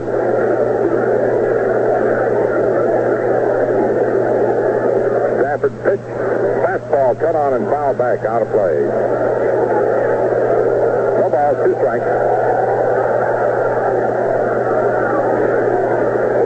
After the Washington series, we have a game, by the way, here tomorrow afternoon. Our airtime 125. We will broadcast and telecast from Washington Friday night, Saturday afternoon, Sunday afternoon. The Yankees return to the stadium for the final homestand against Western Club, with the White Sox in Tuesday night the 23rd, Wednesday afternoon the 24th. And then a weekend of 3 straight doubleheaders. Once again, the 2-strike pitch. Malzone takes it low.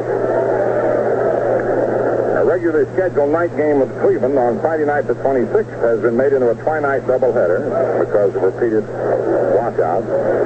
First game 6 o'clock.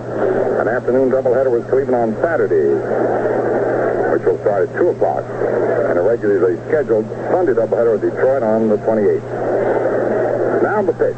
Swung on, grounded to short. Kubek's up with it. He fires away, and Malzone is retired.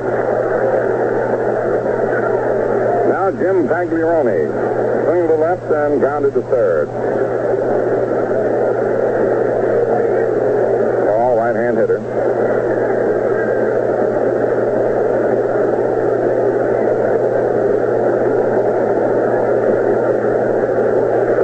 And grounded third in this game. 1-0 Boston, 6th inning. 1 out. Stafford pitch, swung on, fouled back, out of play. Strike one.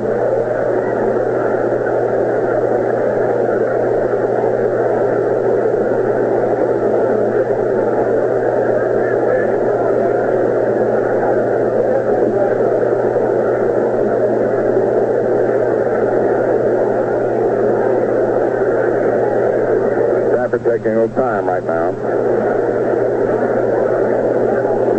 Walking around the mound, goes to the rosin bag, comes back upon the rubber, looks in, checks with his catcher, Elston Howard. Swings to the windup. Here's the pitch. Low curveball in there, strike two. He has worked his changeup in there nicely tonight. 0-2.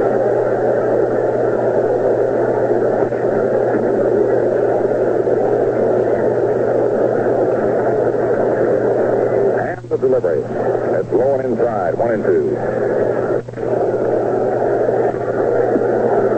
A 1-2 count. The last pitch was a sinker.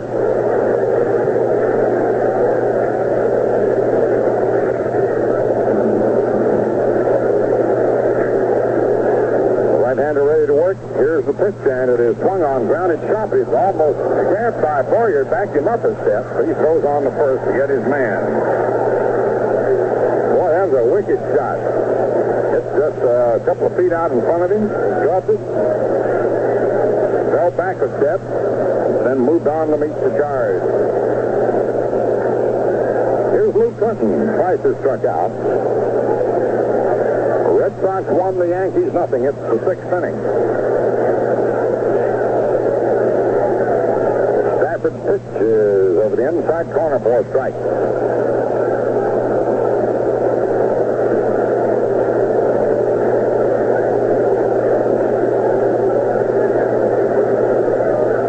Deep round to the left. Stafford working fast. Changeup is outside for a ball. 1-1. It gives you a good big motion in that changeup, Phil. It does, and I suppose it's not too often, and that's what makes him so effective.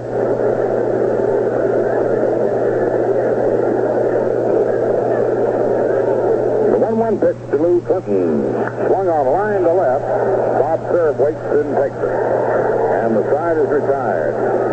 No runs, no hits, no errors, no one left on. And at the end of 6 innings, the score remains the Red Sox 1 and the Yankees nothing. The Red Sox 1 run, 6 hits, 2 errors, and 6 left on. The Yankees no runs, 2 hits, no errors, and 5 left on. The Red Sox run occurred in the 3rd inning with 2 outs. Dasby walked, Williams and Wurtz singled. We pause for station identification. This is Spalding Modern, WOKO, 1460 on your dial in Albany, New York. 15 minutes before 10 o'clock.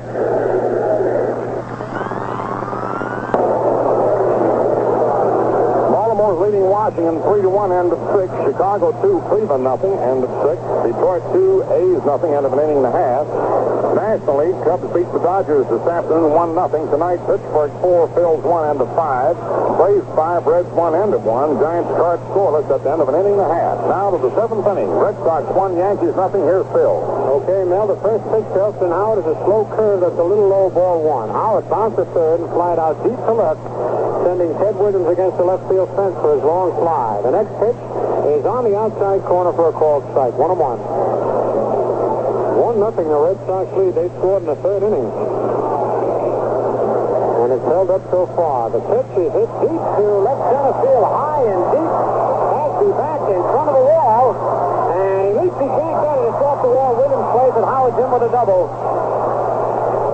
A high double that Dasby went against the wall, leaped for, couldn't get it, kicked off the wall. Williams backing up nicely. Was there, the right man at the right spot, and held Howard to a double. Kelly rounded second, started for third, and then held up as he saw Williams come up with the ball. That's only the 3rd hit off Muppet, and that's the first extra base hit of the ball game. A double by Howard leading off the top of the 7th. The Yankees trailing 1-0. Here's Cletus Boyer. Single to right and bounce to second base. Boyer looking down at Frank Crissetti. Let's see how Casey Stengel plays this one.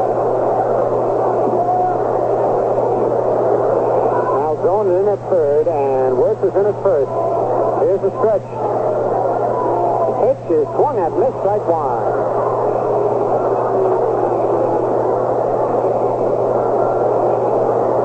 And we're going to have a little action in the Yankee bullpen as Bill Stafford will be the 3rd hitter after Boyer. The stretch, Howard leads off second. The pitch is lined. Wasn't covered as they got Howard in a rundown between 3rd and 2nd, and now Zone flips to Reynolds, who puts the tag, and now they got Boyer. Covered as they got Howard in a rundown between 3rd and 2nd, and now Zone flips to Reynolds, who puts the tag, and now they got Boyer. It's a double play. A double play. And that was a beautiful double play on a hard hit ball to Don Button. Through to now Zone, who threw to Reynolds, who put the tag on Howard, and then Howard threw to Mal Zone, who came all the way over to cover second base and put the tag on Boyer trying to go to second base.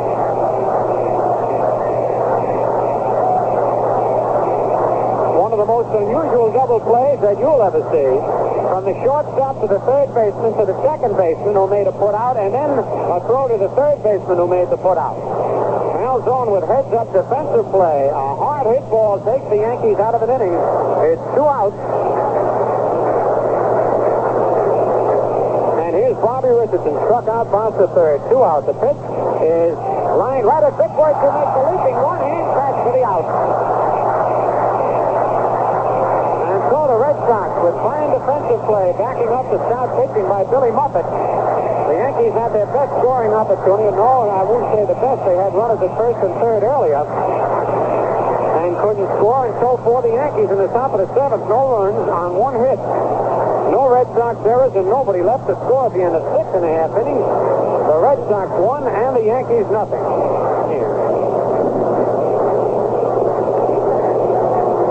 Pitching and defense. Louis Arroyo is loosening up in the Yankee bullpen. But Bill Stafford, who did not come up in that inning, is still out on the mound pitching for the Yankees and doing a tremendous job.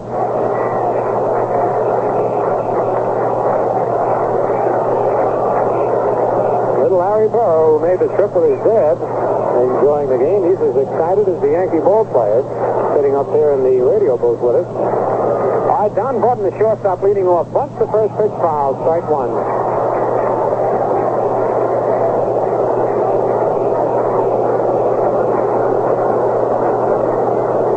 Button made a fine play on the hard hit ball by Boyer, by the way. It was a short hopper. And he could very easily have booted that ball, or he could have skidded off his glove, but he came up with it cleanly. 1 strike on Button. 1-0, the Red Sox lead. Bill Stafford taking the sign from Howard. Here's the windup. Pitch is over, strike 2 call. 0-2.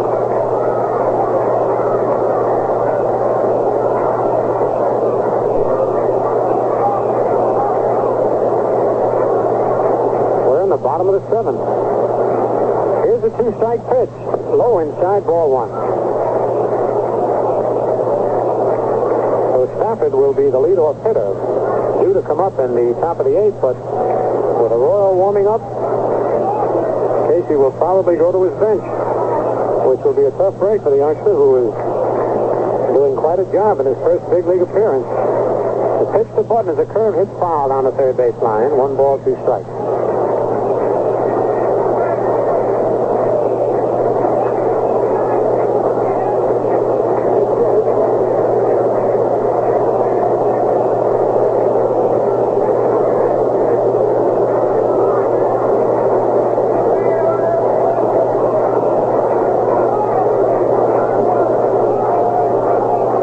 Two strikes. Curve hit, foul outside of third. Picked up by Billy Herman, the third base coach. Herman, who was one of the finest second basemen the National League ever produced. One of the best hitting second basemen, too. He could really hit and run. Slap that ball to right field. Rudy York, one of the power hitters, is coaching at first base for the Red Sox.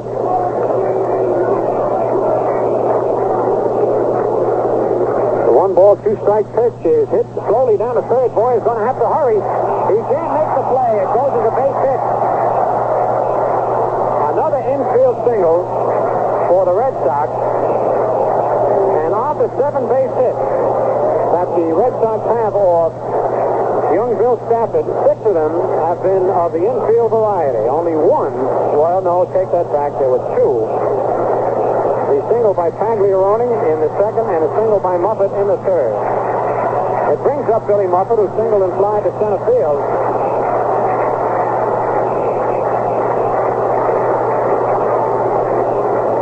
Nobody out, so the Yankee infield will be looking for the possible sacrifice.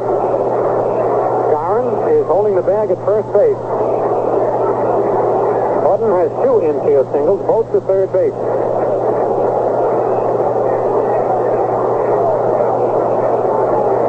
The stretch. Boy is coming in at third. Stafford cuts off the rubber. Goes to the rosin bag.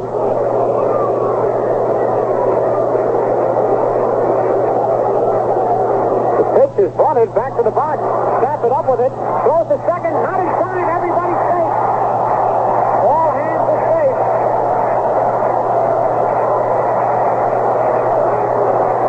And that'll go as a sacrifice and a fielder's choice. Stafford wheeled around and threw late to Kubek, who was covering. It was a good throw, but a little bit too late.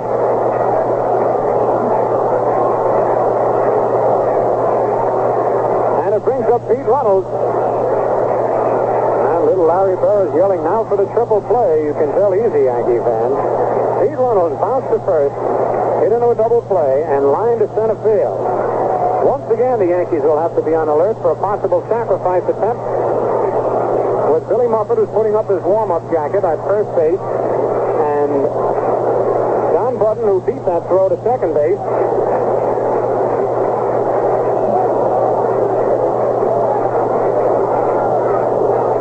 All right, Boyer's in at third. Here's Here's the stretch. Skowron comes charging in. The ball is high outside. Throw to second base is low. Nice play by Kubek.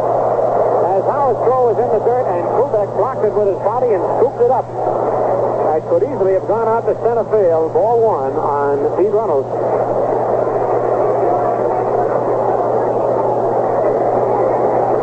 The Yankee outfield not playing deep on Runnels. Left hand hitting second baseman. Skowron in at first, Boyer in at third. Here's the stretch. The pitch is pointed down third, and it's a good bunt. Stafford makes the play to third. All hands are safe.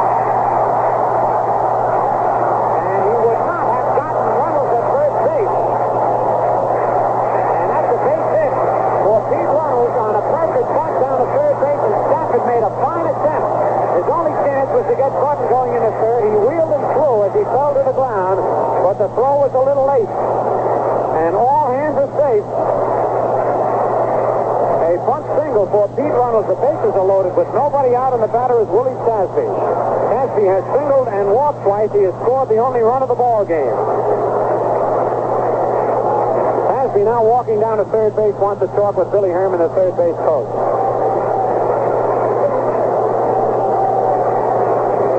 On deck is Ted Williams. Bill Stafford in a jam. Wants to throw a pitch or two to Howard. But now, and he does get one pitch in anyway, as Tasby comes back to the batter's box after talking with Billy Herman. The infield is in for a possible play at the plate. Bases are loaded with nobody out, and the Red Sox leading 1-0 here in the bottom of the seventh. Here's the windup by Stafford. The pitch is fouled back on the screen, strike one.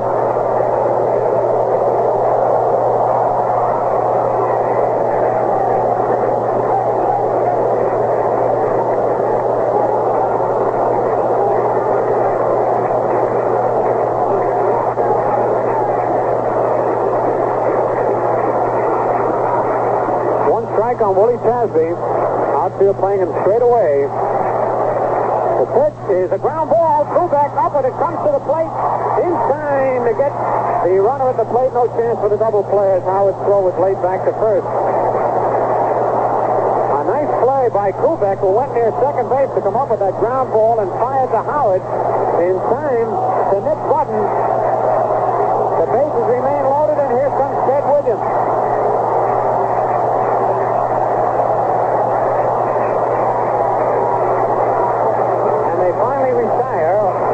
They didn't actually retire Willie Tasby. They got him to hit into a fourth play, but he reached first safely. So that's 9 times in a row that Tasby has reached first safely against the Yankees up here at Fenway Park.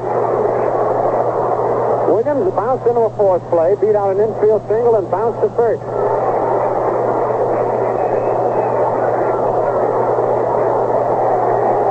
And here comes Casey Stengel. Are booing Casey a little bit, figuring he might take Stafford out, and the youngster has pitched a tremendous ball game. He has not been hit hard at all. Very few balls have been hit hard off the youngster tonight. But let's see how Casey figures this with 2 left-hand hitters coming up in a row. He has 2 left-handers warming out in the bullpen. Casey is looking around the outfield. Has not made a decision as yet.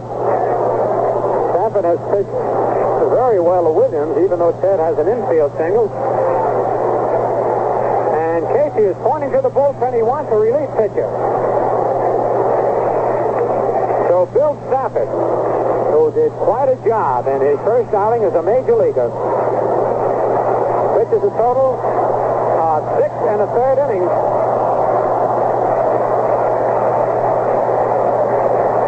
He allowed 8 base hits. Actually, only one of the base hits was hit on a line. That by Tagliarone in the second. And they're bringing in a relief pitcher in one of those caddy carts. Now, this is the first time that we've seen a Yankee pitcher accept a ride. And Louis Arroyo, of course, who has not been with the Yankees very long, accepts the ride. Louis, of course, being from that southern climate down in Puerto Rico. He'll take a ride anytime he can get it. And Bill Stafford leaves the mound. What a job he did. And he'll get a tremendous ovation as he leaves.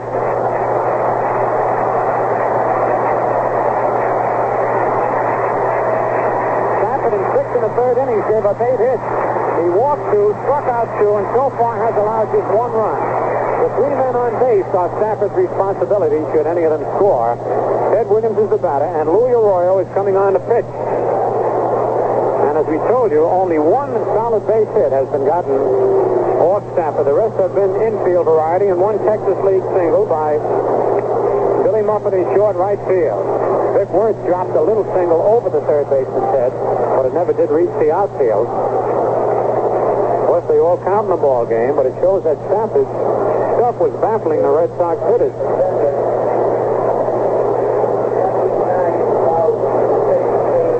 While Louis Arroyo is warming up, this is a good time to pause for station identification. Quality Modern, WOKO, 1460 on your dial in Albany, New York. WOKO time is 10 o'clock.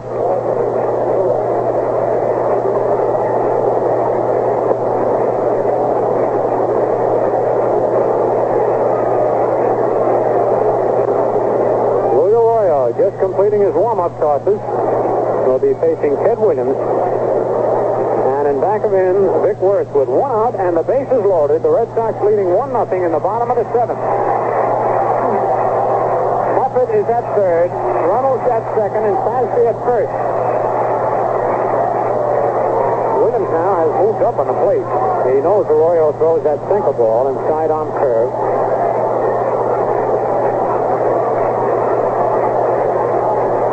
Ted 1 for 3 on the night. Infield back and double play depth. Here's the windup.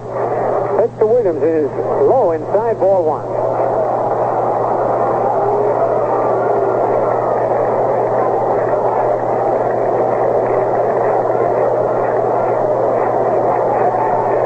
All 3 runners leading away. Ryan Duran now is up in the Yankee bullpen. The pitcher is due to lead off for the Yankees in the top of the 8th. Pitch is over, strike 1, 1-1. Williams started a swing and checked it. Took a pitch a little above the knees. Arroyo calmly goes to the rosin bag. Shakes off 1 sign from Howard. Now he's ready. Here's the windup by the little left-hander. Pitch is just outside, ball 2, 2-1.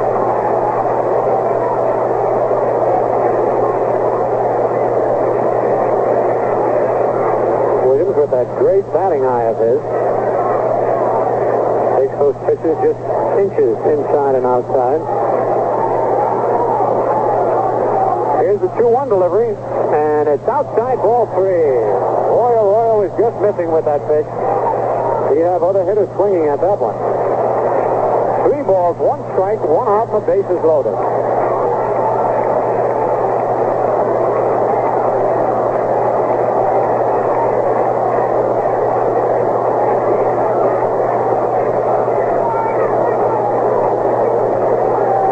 Up by Louis. The 3-1 pitch is low, ball 4. He walked in a run. Ted Williams draws a base on balls. Billy Muffet comes on to score the second run of the ball game. That run charged to Bill Stafford, and the Red Sox lead 2-0. The bases remain loaded, and here's Vic Wurtz. Wurtz line to left.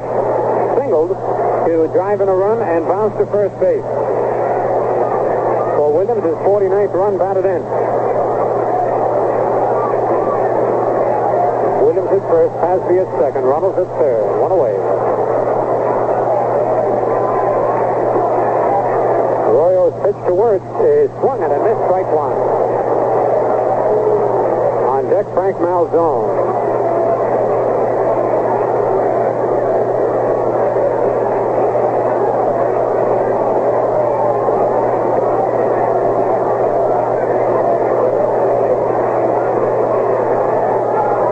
Windup.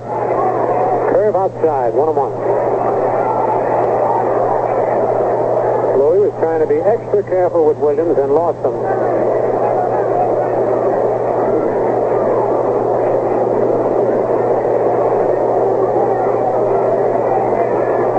1-1 on Wurtz.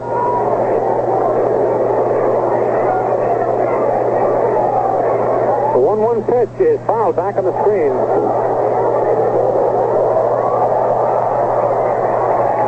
1 ball, 2 strikes.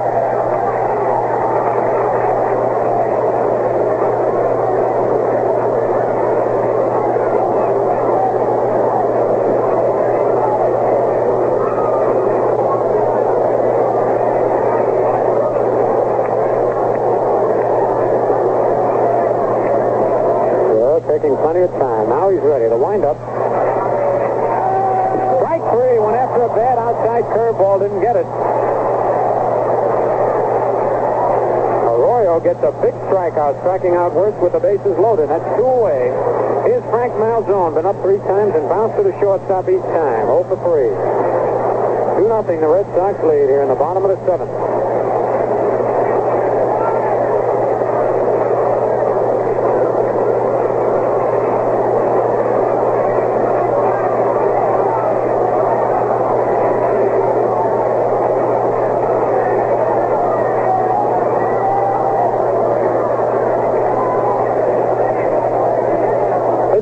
Zone is low, ball 1.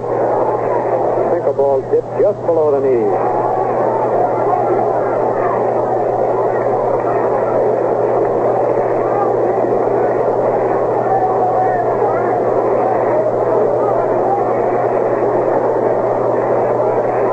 Ready, the 1-0 pitch to Malzone. Swings and fouls it. Actually try to check his swing and foul the ball off back into the box seat. 1-1.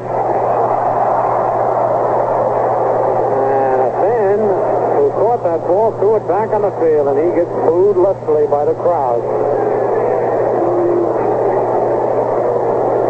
Washington came up with 6 runs in the top of the 7th, leading Baltimore 7-3, and Cleveland came up with 2 to tie the White Sox 2-2 at the end of 7.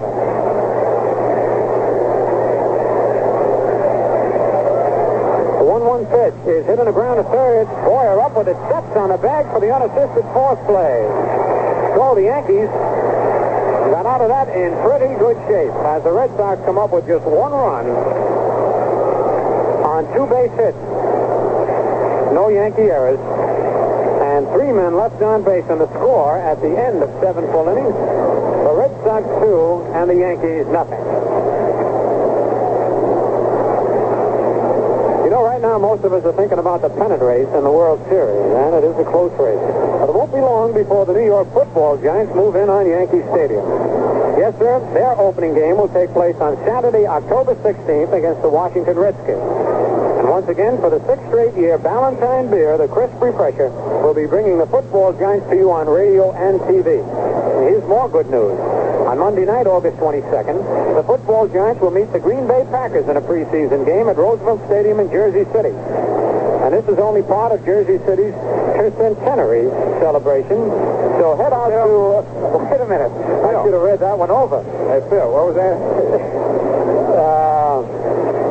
Who? Tercentenary. Is that right?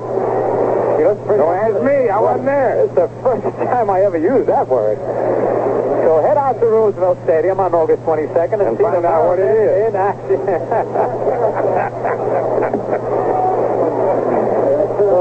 Okay, Val, when I say that, I'm ready to turn it over to you on one like that. Let me see that thing a minute. Yeah. I just want to see if they dotted the I.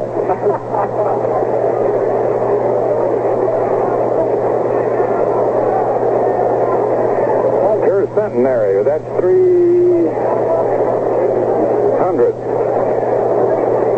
Yes, century is 100. So tercentenary by has to be 300.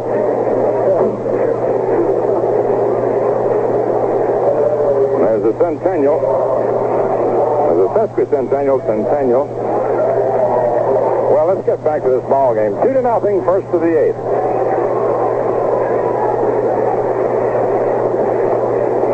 Kent Hadley is batting for Luis Arroyo.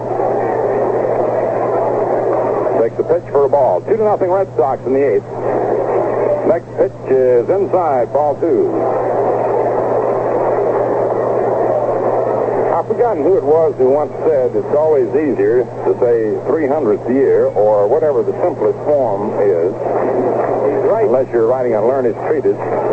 Next delivery is in there for a strike. 2-1.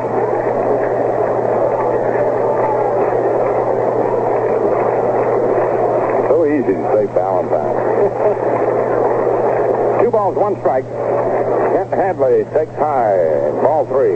Hadley hitting for Arroyo.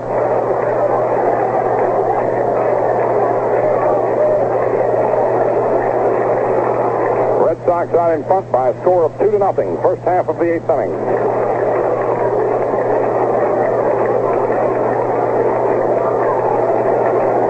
Right-hander Billy Muffett delivers, and it's outside for ball 4. Hadley draws a pass. Cornelius and Wills are warming up for the Red Sox. Duke Moss for New York. Ryan Duran alongside. Tony Kubek drew a walk, struck out, flied to center. Bob Serb on deck.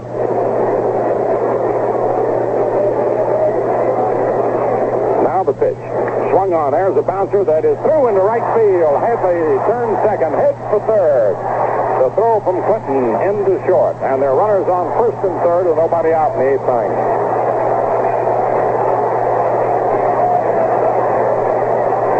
Bob Serb coming up. Yankees 4th hit. Pitching coach Sal Magri of the Red Sox signals the bullpen for stepped-up activity. Vic Wurtz moves over from first base to talk to Billy Muffett, and catcher Jim Tagliarone goes out to the mound. Manager Mike Higgins in the dugout, hands in his hip pocket.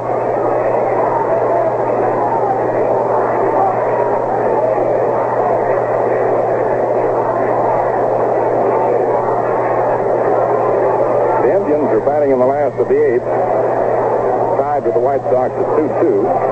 The Orioles are batting in the last of the 7th. Washington just having scored 6 and leading 7-3. And Sal Magri comes out of the dugout.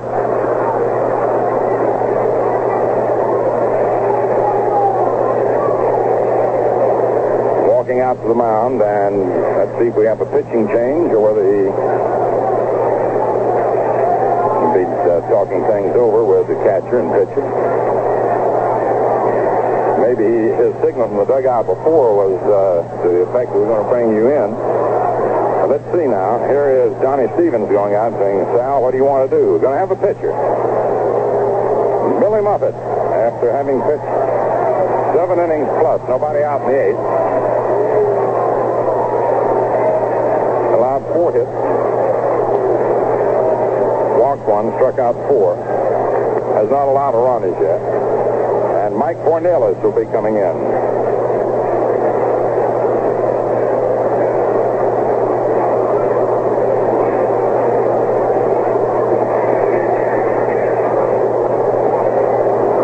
Mike Cornelius coming in to do the pitching.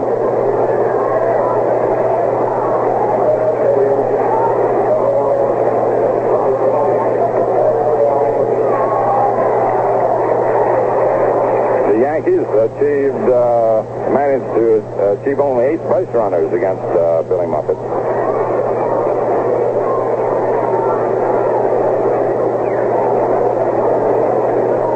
And Muffett will get a hand now.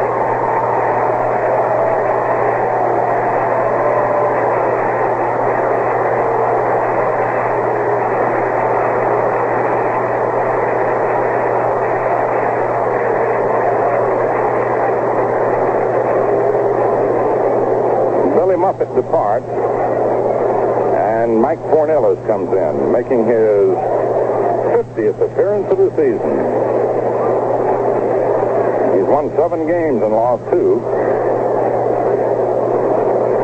All of his appearances have been as a relief pitcher. He's worked 3 times against New York. Not involved in any of the decisions. Worked in 1 losing game, worked in 2 losing games, and in 1 winning game. He was credited with a 3-2 win over Baltimore August 14th in his last relief performance.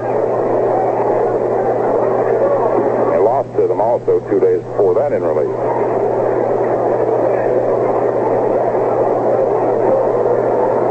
Hansen just hit a home run for the Orioles.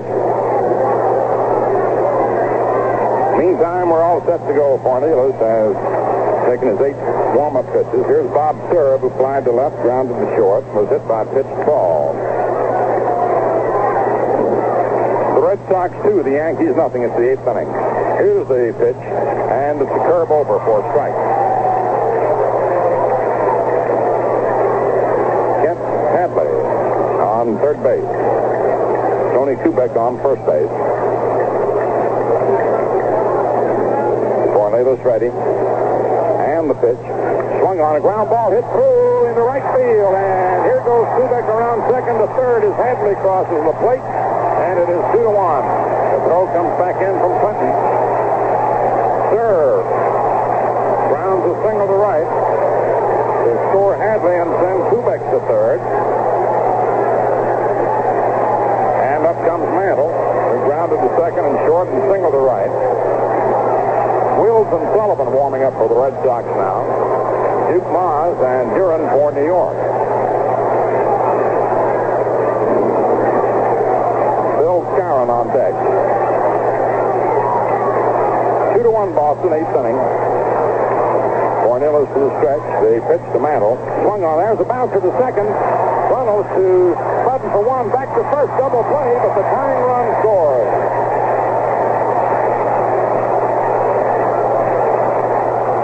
Mantle hit a sharp grounder to Runnels. Turns it into the double play. Over to Button to Wurtz. As Kubek crosses the plate with the tying run. Up comes Bill Scarron now with 2 out, nobody on, 2 in, 2-2 ball game.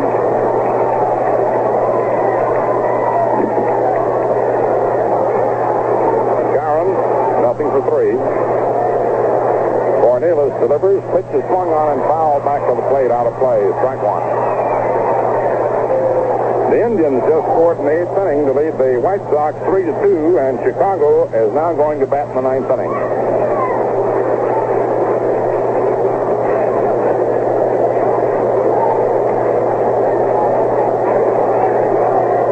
Scarron grounded to short, to third, safe on an error by Malzone, and took a third strike. Mike Cornelius to the windup, the pitch to the Moose, and it's outside. Ball 1, 1-1.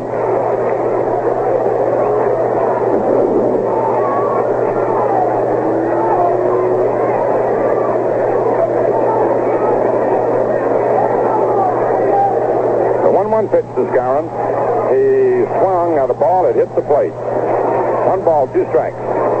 Tried to hold back, but couldn't.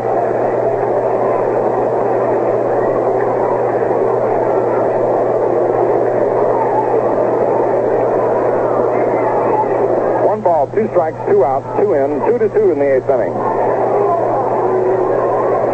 Cornelius flips and Scarron swings and misses. Strike 3, and the side is retired. 2 runs for New York, 2 hits, no Red Sox errors, and no one left on for the Yankees. The runs are charged to Muppet. At the end of 7.5 innings, the Yankees 2, the Red Sox 2.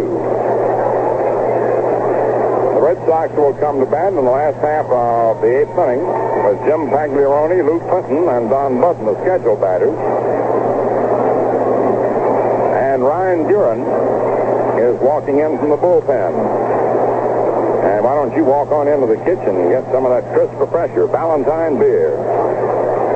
You know, to really refresh, a beer must deliver 2 things, lightness and flavor. And that's where the crisp refresher comes in. Because Valentine beer is the light beer with true lager flavor.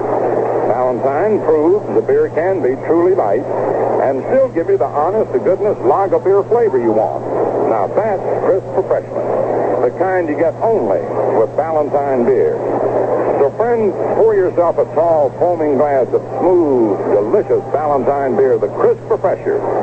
You'll enjoy Valentine almost any time, and right now is a good time. Louis Arroyo, who relieved Stafford, worked 2/3 of an inning. Didn't allow any hits, walked 1. out one. Was not charged any runs. Stafford was charged with a 2. Ryan Duran coming in. And Ryan, throwing a few pitches, bounces one by the plate to the screen, which brings the roars of the crowd. I want to remind you about the Yankees being here tomorrow. We'll be on radio at 1:25. And then over the weekend, Friday night, Saturday afternoon, and Sunday from Washington, both radio and television. The Yankees will be home next Tuesday night with the Chicago White Sox, and Wednesday afternoon, the 23rd and 24th. Final appearance of the Western teams at the stadium this year. Then on Friday night, the 26th, a scheduled night game has been rescheduled as a twilight doubleheader starting at 6 o'clock to make up for a washed-out game.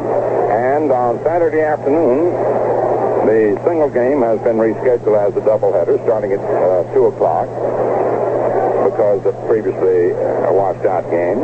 And the regularly scheduled doubleheader on Sunday the 28th. 26th and 27th are doubleheaders with Cleveland, and Sunday the 28th with Detroit. Then the Kansas City A's are in on August 30th, Tuesday night, and a doubleheader on Wednesday afternoon, the 31st. There'll be plenty of baseball. I hope you'll be able to be there. Ryan Duran continuing to loosen up.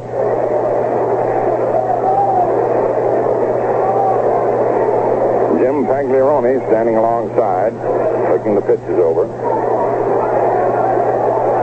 Bobby Shant starts to loosen up in the Yankee bullpen. And here's Jim Tagliarone. Single to left, grounded to the third twice.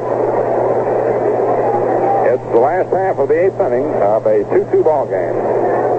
Wills and Sullivan continue to loosen up for the Red Sox. Man, we've had these fingernail biters every day lately, haven't we? Phil said he'd have recovered 4 days earlier if it hadn't been for that. Jim Tagliarone, right-hand batter. Ryan Duran to the windup, and his pitch swung on and missed, strike one.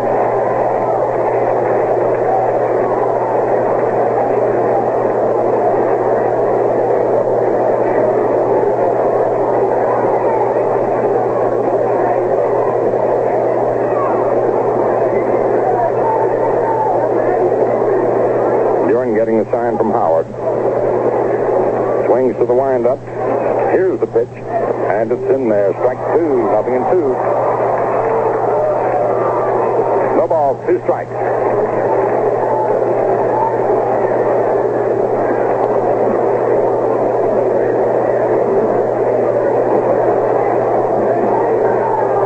Every fielder tense, alert, at the ready. Duran getting the sign. Into the windup. Here's the pitch to the right-hand batter. Swung on, foul back, out of play. Count remains 2 strikes.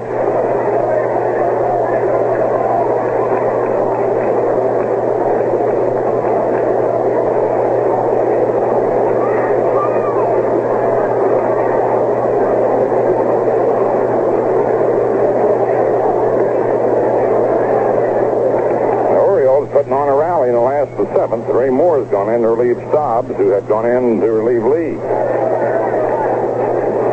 But right now to the immediate business at hand, the wind-up by Duran, the pitch, and it's inside. Ball 1, 1-2. One ball, 2 strikes. Duran taking no time.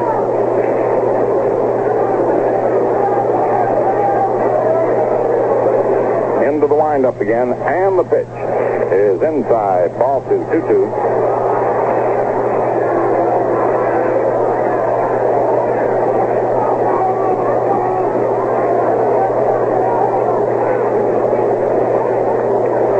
Two balls, 2 strikes.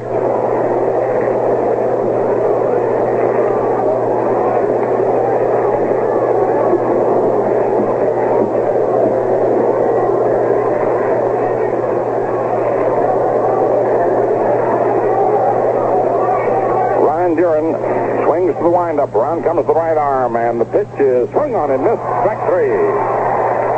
Tagliarone strikes out. One down in the eighth of a 2-2 ball game. And here now is Lou Clinton.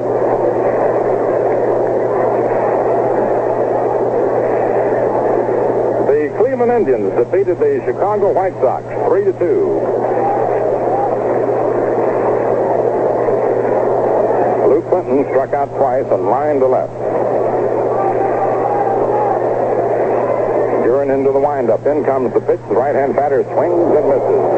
He might have foul-tipped it. It bounced off somebody's chest protector. I think it's the umpire.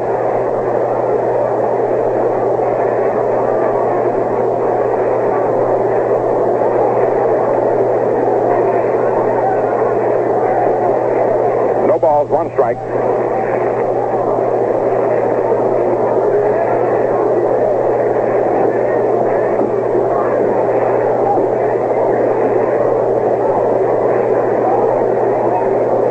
Yankees 2, Red Sox 2, last of the eighth. Duran delivers. The pitch is swung on and fouled off to the right of the plate. Out of play.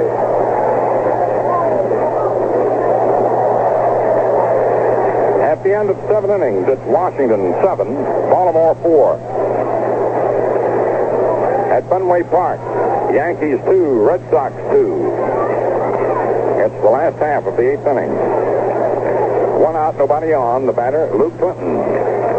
Ryan Duran in relief. Arroyo had relieved rookie Bill Stafford, who made the most impressive debut, giving up only 2 runs and 8 hits and 6 in the 3rd inning.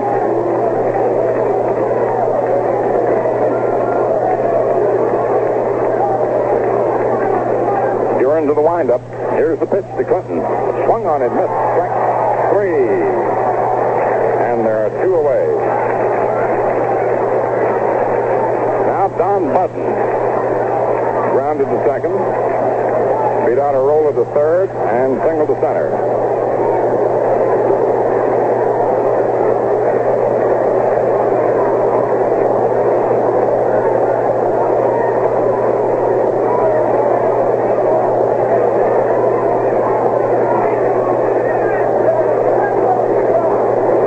Duran checking with Howard.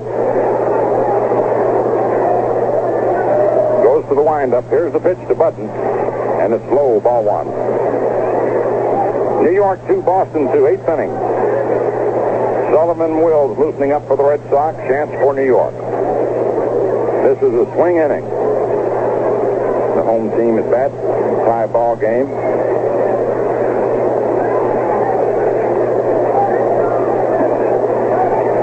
Duran's pitch to Button. Swung on and missed. Strike 1. 1-1.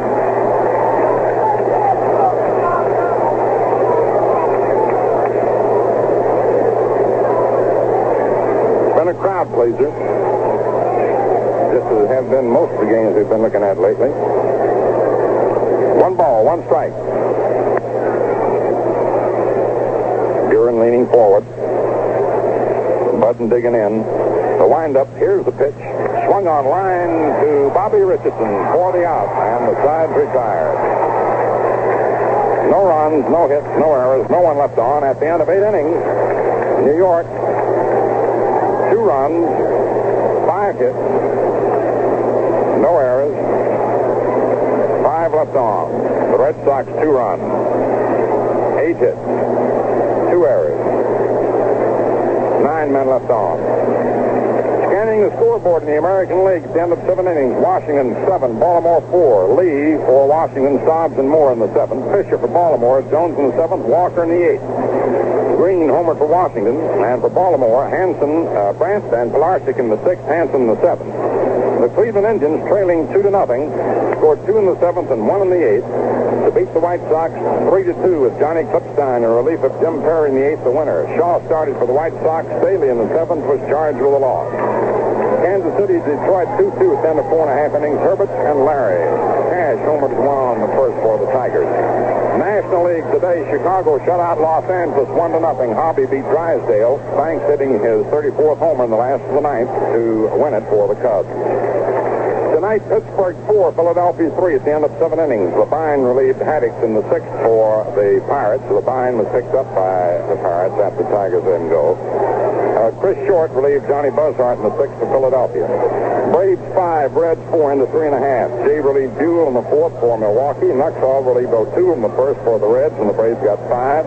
Robinson hit a 3-run homer in the 3rd for Cincinnati. Giants 4, Cards 1, end of 3 innings. Stanford and Sadecki, the pitchers. Alou homered in the 3rd, 2 on. Morin in the 2nd. Fans are buzzing a little bit. They just put that Washington-Baltimore score up there. Right now, Yogi Berra in the 9th inning. The pitch is in there for a strike. A 2-2 ball game. And you can hear, as you will always hear at this time of the year, with just weeks away to the end of the season, little buzzes about the scores on the board. The pitch to Yogi, swung on. It's a fly ball into right. Clinton moving under it and makes the catch. Here's Elston Howard. Grounded to 3rd, slide to left, and doubled to center. Mike Cornelius in relief of Billy Muppet. Retires Yogi Berra, leading off in the 9th. The right-hander pitches to Howard. Strike 1 called. Yankees 2, Red Sox 2, 9th inning.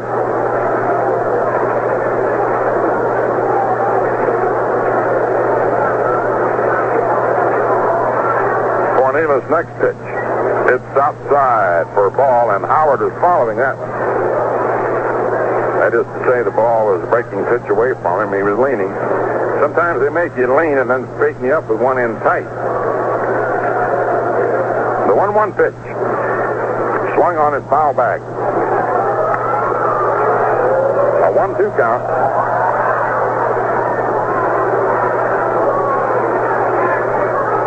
Clete Boyer on deck.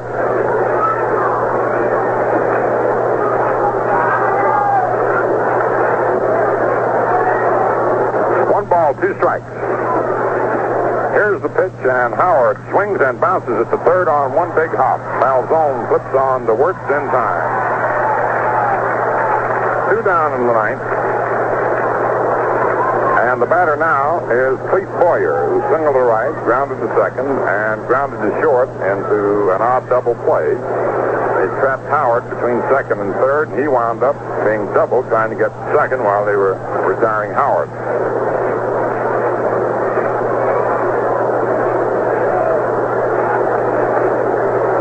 A 2-2 ball game, 2 outs, 9th inning. The pitch swung on, grounded foul down the 3rd base line. Strike 1.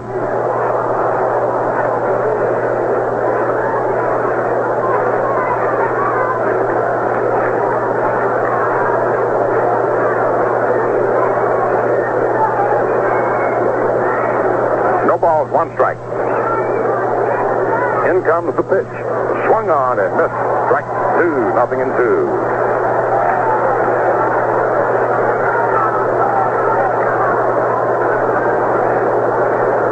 Mike Cornelius goes to the rosin bag. Now comes back upon the rubber. Gets the sign. Ahead of the hitter, no balls, 2 strikes. Here's the pitch, and Boyer swings and fouls it to the left of the plate. Count remains 0-2.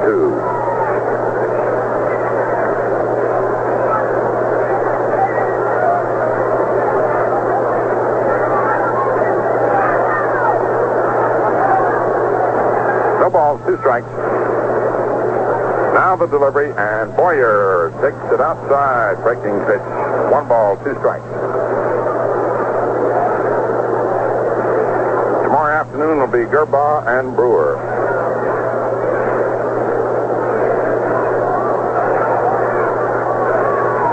Cornelius delivers, and Boyer swings and misses. Johnny Harness sinker. Strike 3, and the side's retired. No runs, no hits, no errors, no one left on. And Mike Cornelius made short work of the Yankees in the 1st of the 9th. He faced 6 men, gave up 1 hit. That 1 hit drove in the tying run. At the end of 8.5 innings, New York 2 and the Red Sox 2. This is Quality Modern, WOKO, 1460. No balls, 2 strikes. Now the delivery, and Boyer takes it outside. Breaking pitch. 1 ball, 2 strikes. afternoon will be Gerbaugh and Brewer.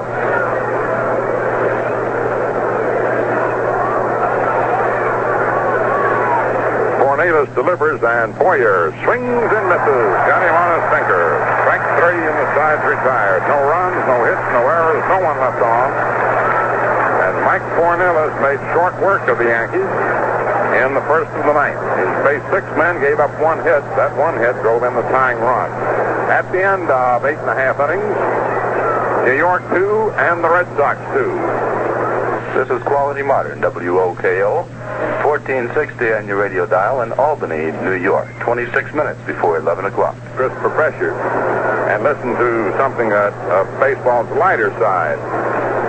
A famous manager had a rookie pitcher who had, he had no control at all. He went out to the mound one day and said, "Man, you got any more control than that?" And the rookie said, "Well, I usually do, Skipper, but I'm kind of nervous today. Can't keep my hands dry."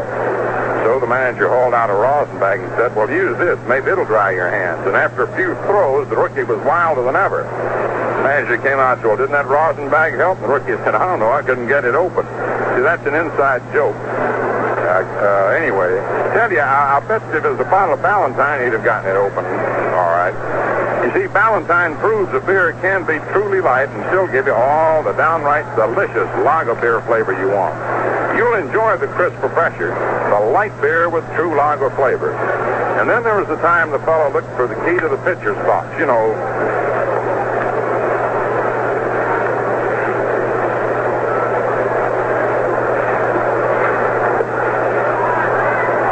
Mike Cornelius will be first up in the last of the ninth,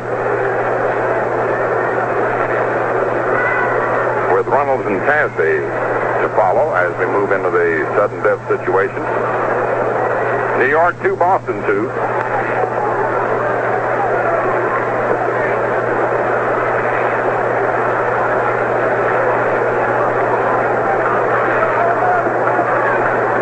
Cornelius is not a bad hitting pitcher. He's at 4 for 10.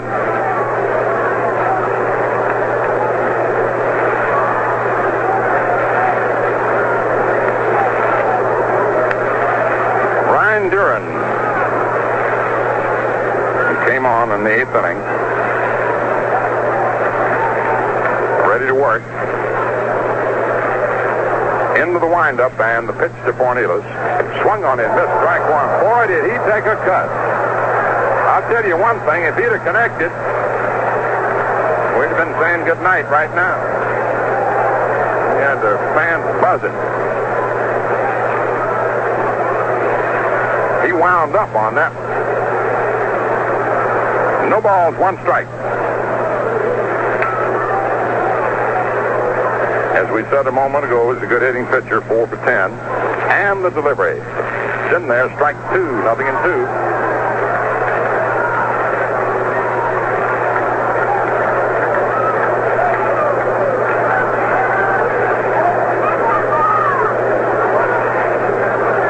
Yanks 2, Red Sox 2, last of the ninth.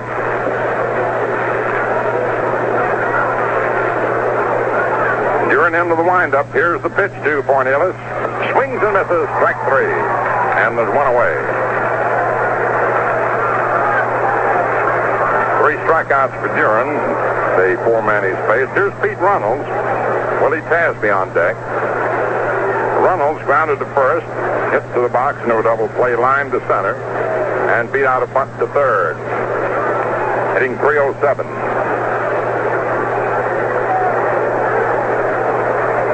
Outfield moves to the left for Runnels. Occasionally he'll pull a ball, but he hits a lot to left center.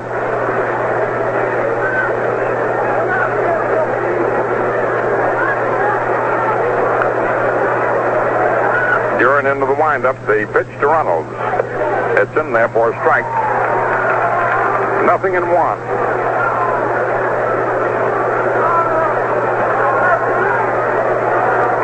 No balls, 1 strike. 1 out, nobody on. Yankees 2, Red Sox 2. It's the last half of the ninth. Duran swings to the windup. In comes the pitch, and Runnels takes it, and the ball gets in between Howard and Runnels all the way to the screen. A 1-1 count.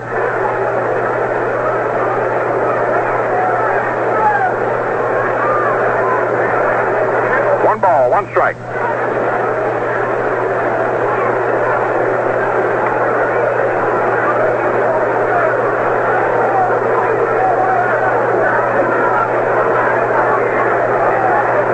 Duran looks in to get his sign. Swings to the windup. Around comes the right arm, and the pitch swung on, foul back to the left of the plate, out of play into the lower stand. A 1-2 count on Pete Runnels, hitting .307.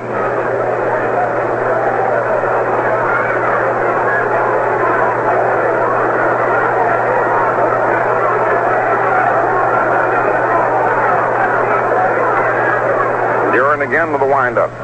Now the pitch, and Runnels takes it low for a ball, 2-2.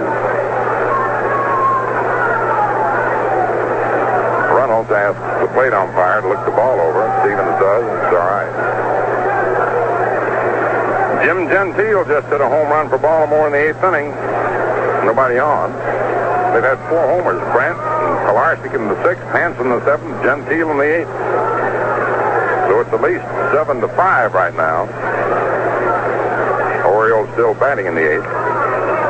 7-5 for Washington leading. 2 balls, 2 strikes on Runnels, last of the 9th.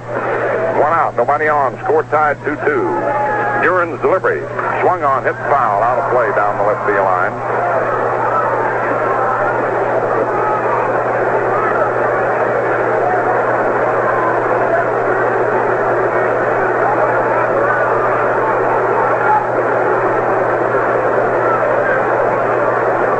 Duran, who came on in the 8th inning, getting the sign from Elston Howard. Again to the windup. Here's the pitch, and Runnels swings and fouls it off again out of play to the left of the plate. Just trying to meet the ball, shortening his swing. The ball coming in with that velocity, you don't have to hit quite that hard, extra hard to get it to go to left field, the necessary distance. Guarding that plate. Now Howard's out there talking to Duran for a moment.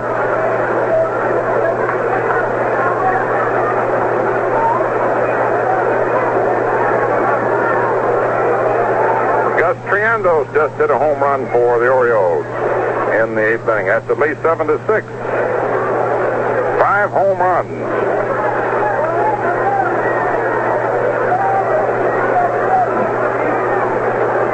Two balls, 2 strikes. Petey Runnels at bat, last of the 9th of a 2-2 ball game. Here's Duran's delivery. High, ball 3, 3-2.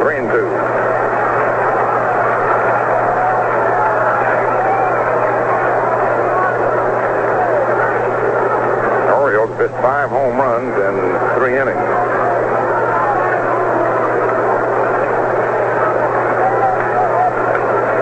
Full count on Runnels.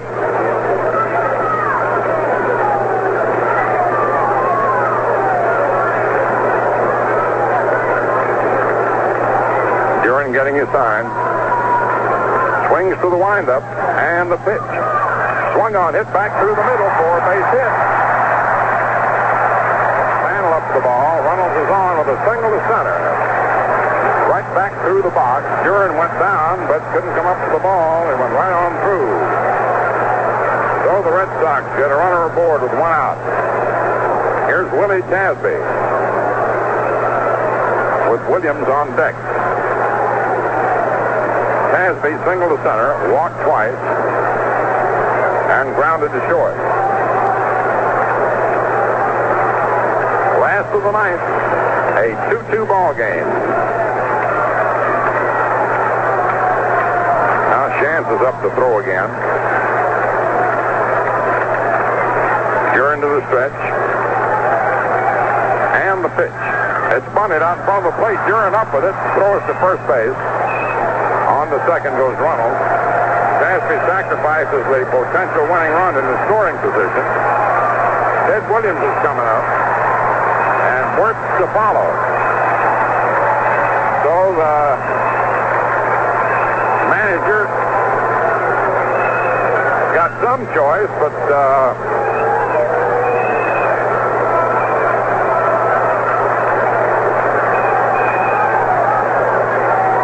say this. It goes without saying that in his history, Ted Williams has been one of the all-time greatest hitters. But Vic Wurtz has been quite a great clutch hitter.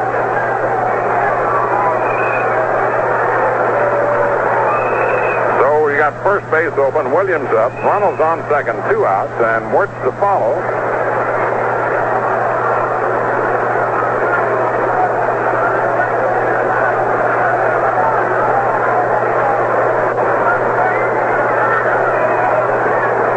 You may remember last year when Wurtz hit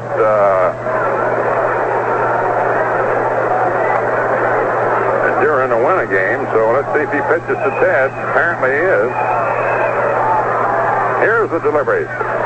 It's outside for a ball. 1 ball, no strikes.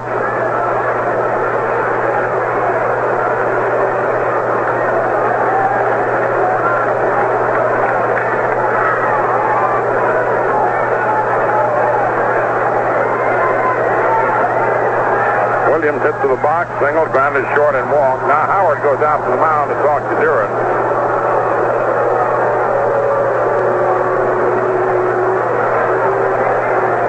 Mike Higgins has got the men he wants to have up. Now Casey goes out.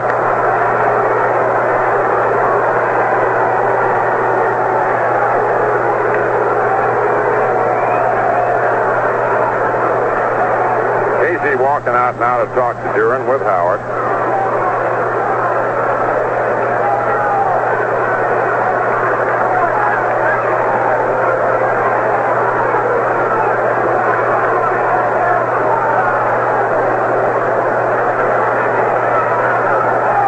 Case has had to say, he has just about said it and is leaving.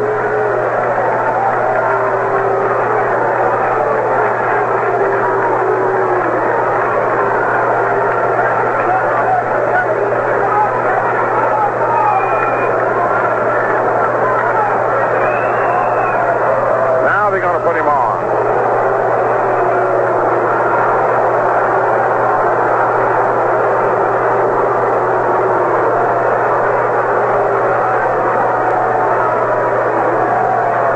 Williams getting an intentional pass.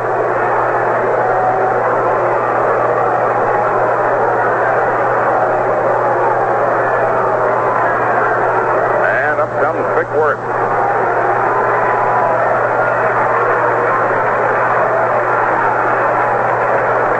Runnels on second, Williams on first. 2 down, last of the ninth. Yankees 2, Red Sox 2.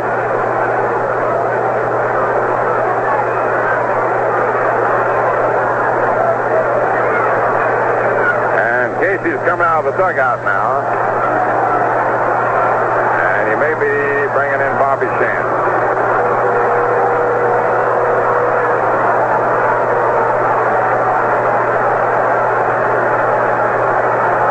Bobby Shantz is coming in.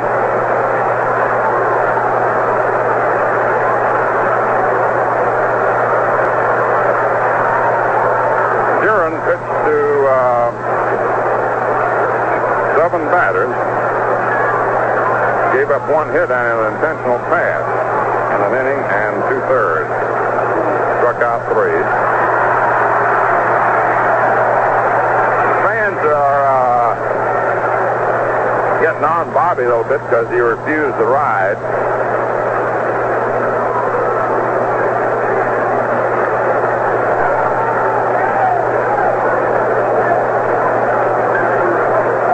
Bobby Shantz is coming in, and we'll pause for station identification.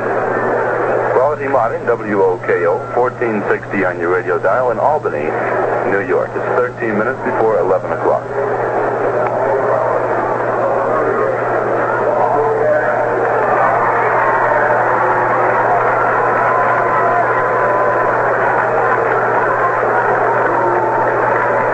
Ryan Duran departing. Bobby Shantz is coming in.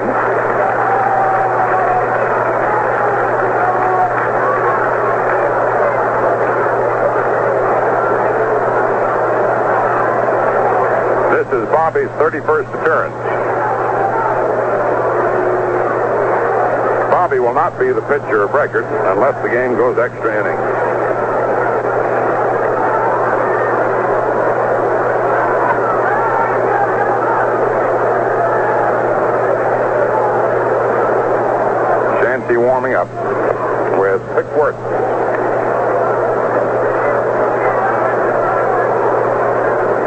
edge of bat.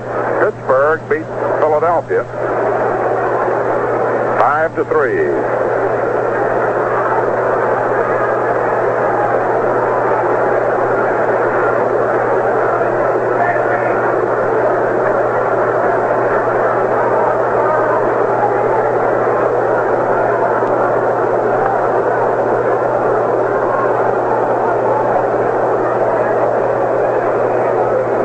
Sox have Pete Reynolds on second base. Williams on first. Score tied 2-2. It's the last of the ninth.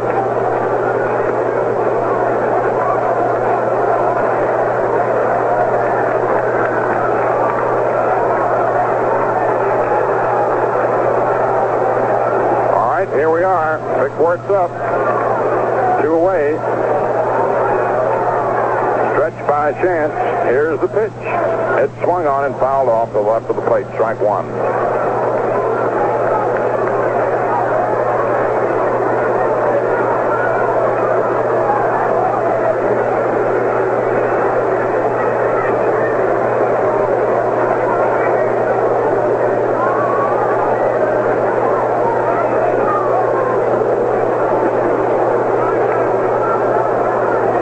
No balls, 1 strike. Runners lead away. The pitch to Wurtz. Swung on and missed. Strike 2, 0-2. No balls, 2 strikes.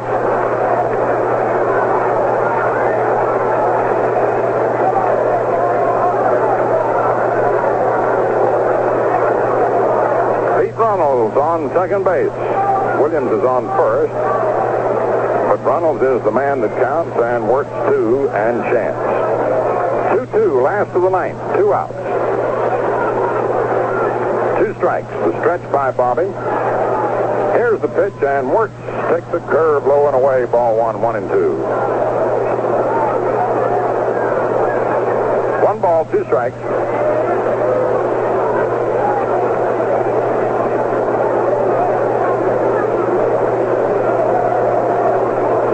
Shorten on the bat just a little bit. Guarding that plate. Just trying to meet the ball. Bobby into the stretch. Here's the pitch. Swung on. There's the ground ball. And Richardson's up with it. Throws to Skowron in time on a great play. A game-saving play. He went out on the grass in right field and came up with that ball. Scooping it in right field. As Yogi comes in, he gives a little friendly pat to Ted Williams, who had moved on down to second. Bill, that was a game saver. Man, looked like a base hit all the way, Mel. Whoa, what a play. And we go into the 10th inning. No runs, 1 hit, no errors, and 2 men left on. Bobby Richardson, who was playing back deep, had to angle back on the grass and toward the line, and couldn't afford to have booted that one. Had he gotten the glove on and booted as it was, he was fortunate in coming up with it, but through his adroitness and speed moved over as he poked quickly on the ball and took a base hit away from Vic Wurtz to keep this ball game still alive. And at the end of 9 innings of play, it's 2-2. The Yankees 2 runs, 5 hits, no errors, and 5 left on.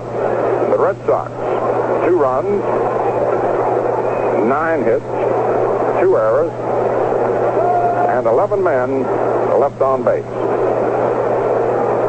We're ready now to move into the first of the 10th and ready to participate with you in some of the drama. The Scooters. Okay, Mel, and you talk about drama and action. We've got it in this ball game. Bobby Richardson, who made that game-saving play there, leads off in the top of the 10th. The pitch to Bobby is low outside, ball 1. Richardson struck out, bounced to third, and lined to first.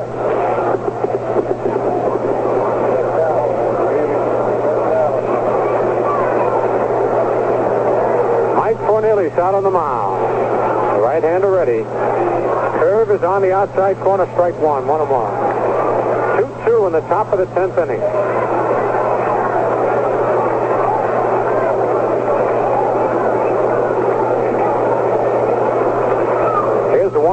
pitch. It's low outside, ball 2, 2-1.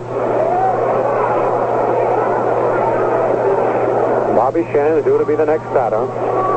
And then Tony Kubek, who is on deck, will follow Shan. Here's the 2-1 delivery. Inside, ball 3, 3-1.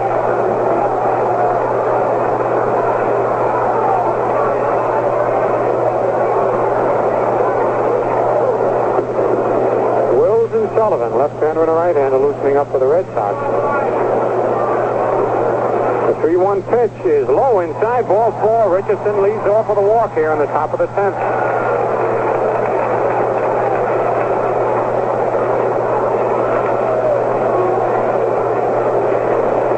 And here comes Bobby Shantz. Bobby has 1 for 8 this year, batting .125. Bats him right-handed. Frank Malzone moves way in at third.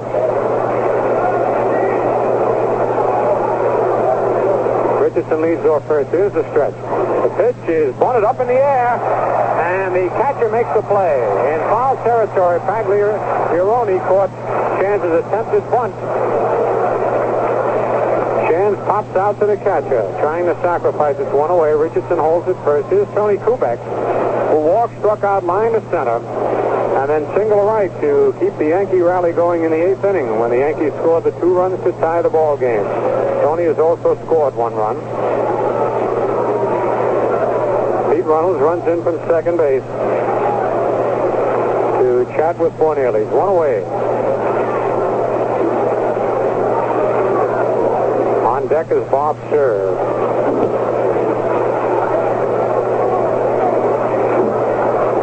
Throw to first base, Richardson back.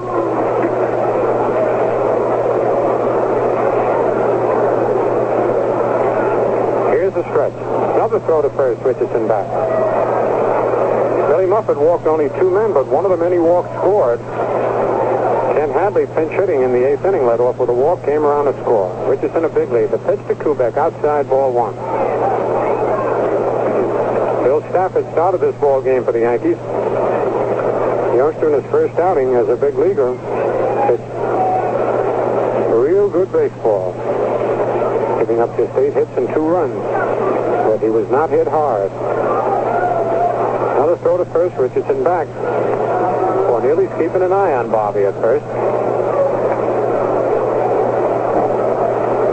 Mike sets again. Another throw to first, Richardson back. 4 times that Cornelius has thrown over there.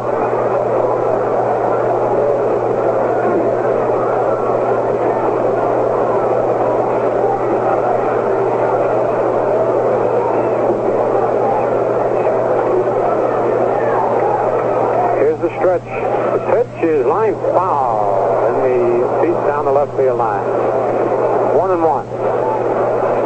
Man, those Orioles are really having a bottom of the 8th inning down in Baltimore. They've already hit 2 homers, Gentile and Triandos. So that makes it 7-6, but the Senators are really using pitchers trying to stop the Orioles. 1-1 the count. Pitch is a base hit to left field. Richardson will hold at second base. Williams up with the ball. Kubek punched that ball between third and short with Malzone playing him in. And the Yankees have runners at first and second with 1 out here in the top of the 10th. And the batter, Bob Serve. Serve single to right to drive in a run in the 8th inning. Red Sox catcher out talking with the pitcher in the mound. As Serve steps into the batter's box. Kubek at first, Richardson at second. With 1 out, the score tied 2-2.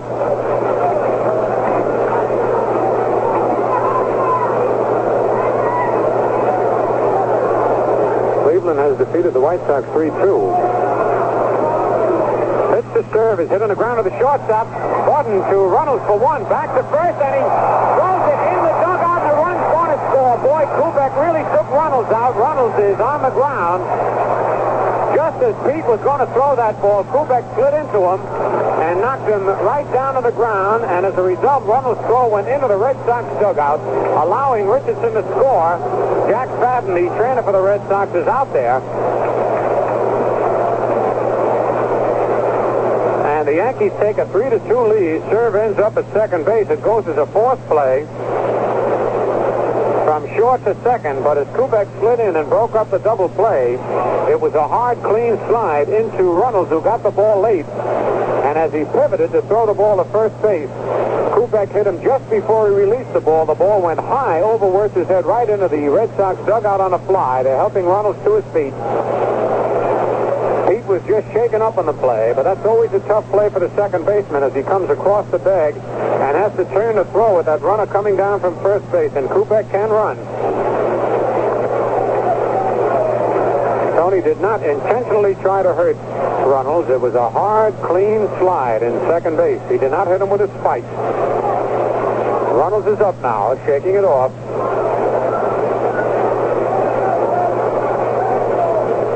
So Richardson, who walked, comes in to score, and the Yankees lead 3-2 here in the top of the 10th. And Runnels is coming out, and Pumpsy Green is going in.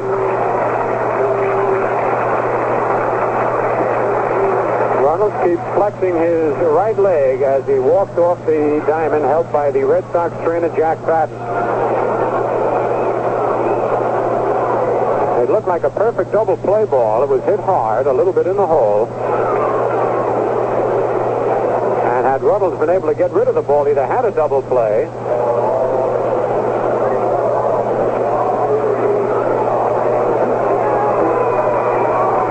So the Yankees take the lead 3-2. Serve is at second. There's no RBI on that play.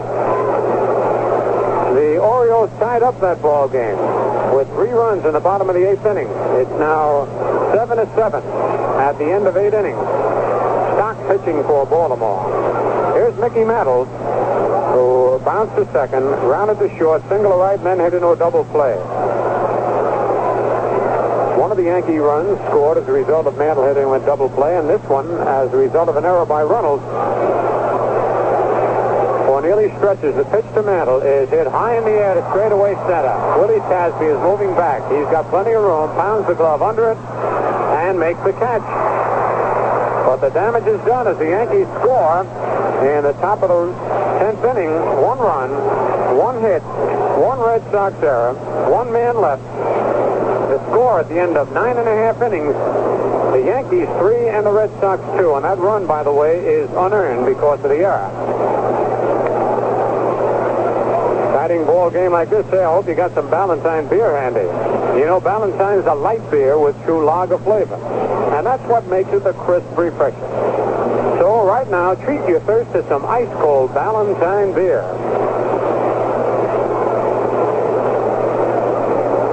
This has been a very exciting ball game.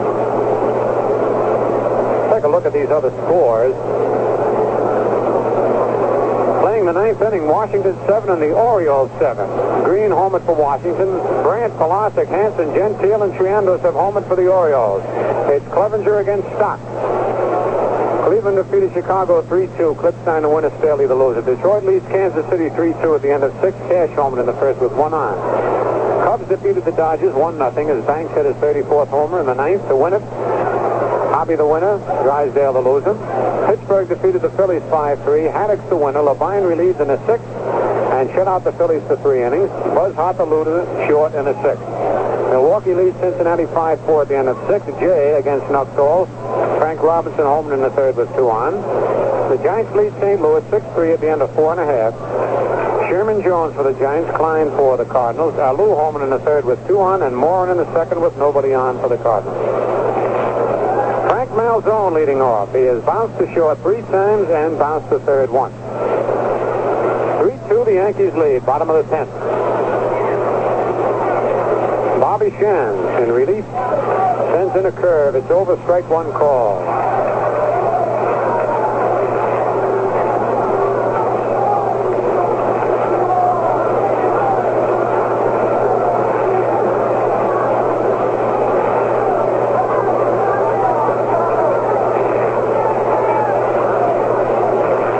Into the windup. Another curve curve. This one's low, 1-1. Howard scoops it out of the dirt.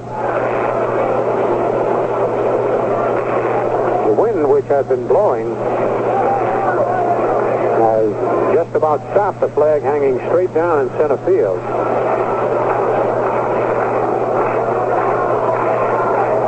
That could be a factor in the ball game here in the bottom of the 10th. The 1-1 pitch is line to left field, a base hit. Serve is up with the ball and fires it into Kubek. Malzone rounds first and holds on, and boy, he belted a high fastball like a bullet. Hit number 1 off Shan. And that's the 10th hit for the Red Sox, and here's the catcher, Jim Tagliarone. Single to left, bounced to third twice and struck out. Big 6'3" catcher. Looking down at Billy Herman for a sign. Skowron is holding first against Malzone. And now Tagliarone calls time to talk with Billy Herman, the third base coach, and Howard takes the time to go out to the mound, talk with Bobby Shan.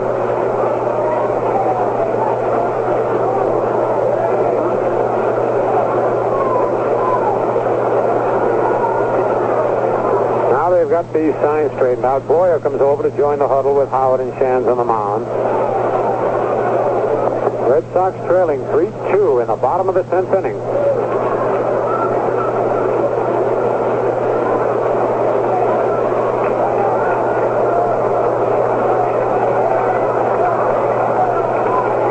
Bobby checks the sign from Howard. Here's the stretch. Pitch is on the outside corner for a called strike.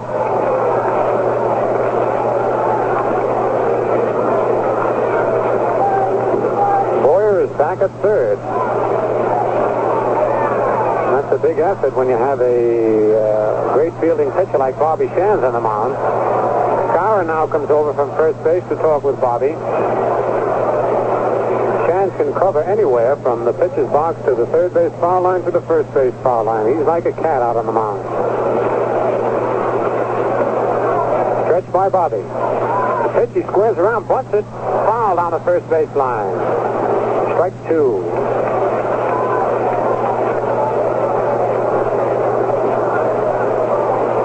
Nothing in 2. The count on Tagliarone.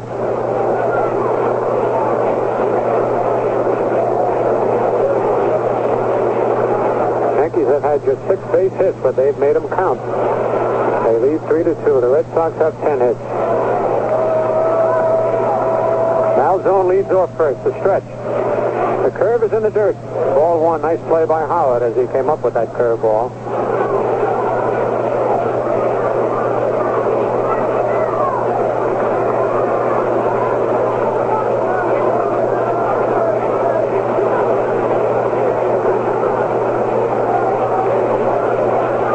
Again, Bobby stretches.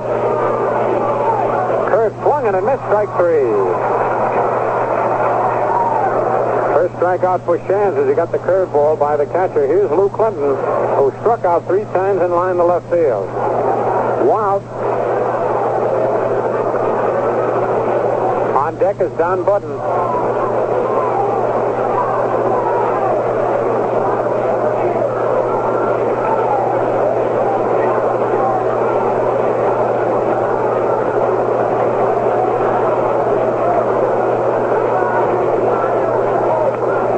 Takes a long look down at Billy Herman, the third base coach.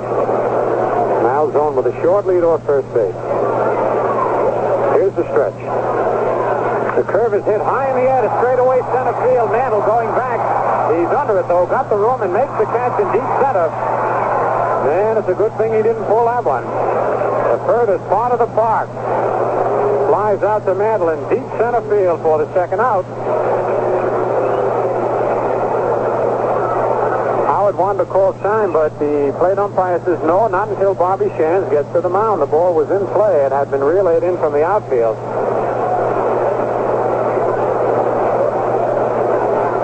So Howard did not get time called by plate umpire Johnny Stevens.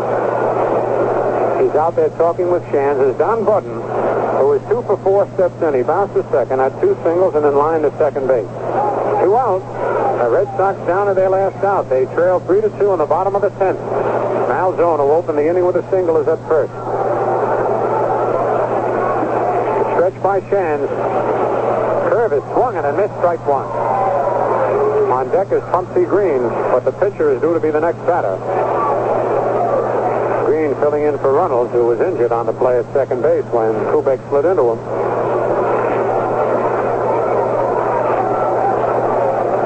Stretch by Shands.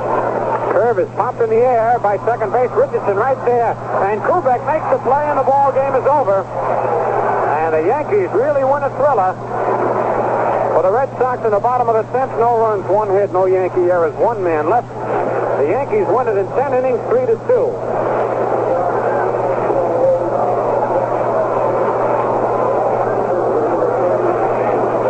And we sure hope you enjoy this game. And right now, Mel and I are going to help ourselves with something we know you'll enjoy. The crisp, refresher Valentine beer. The light beer with true lager flavor. That's Valentine. Hell, that was a dandy, wasn't it?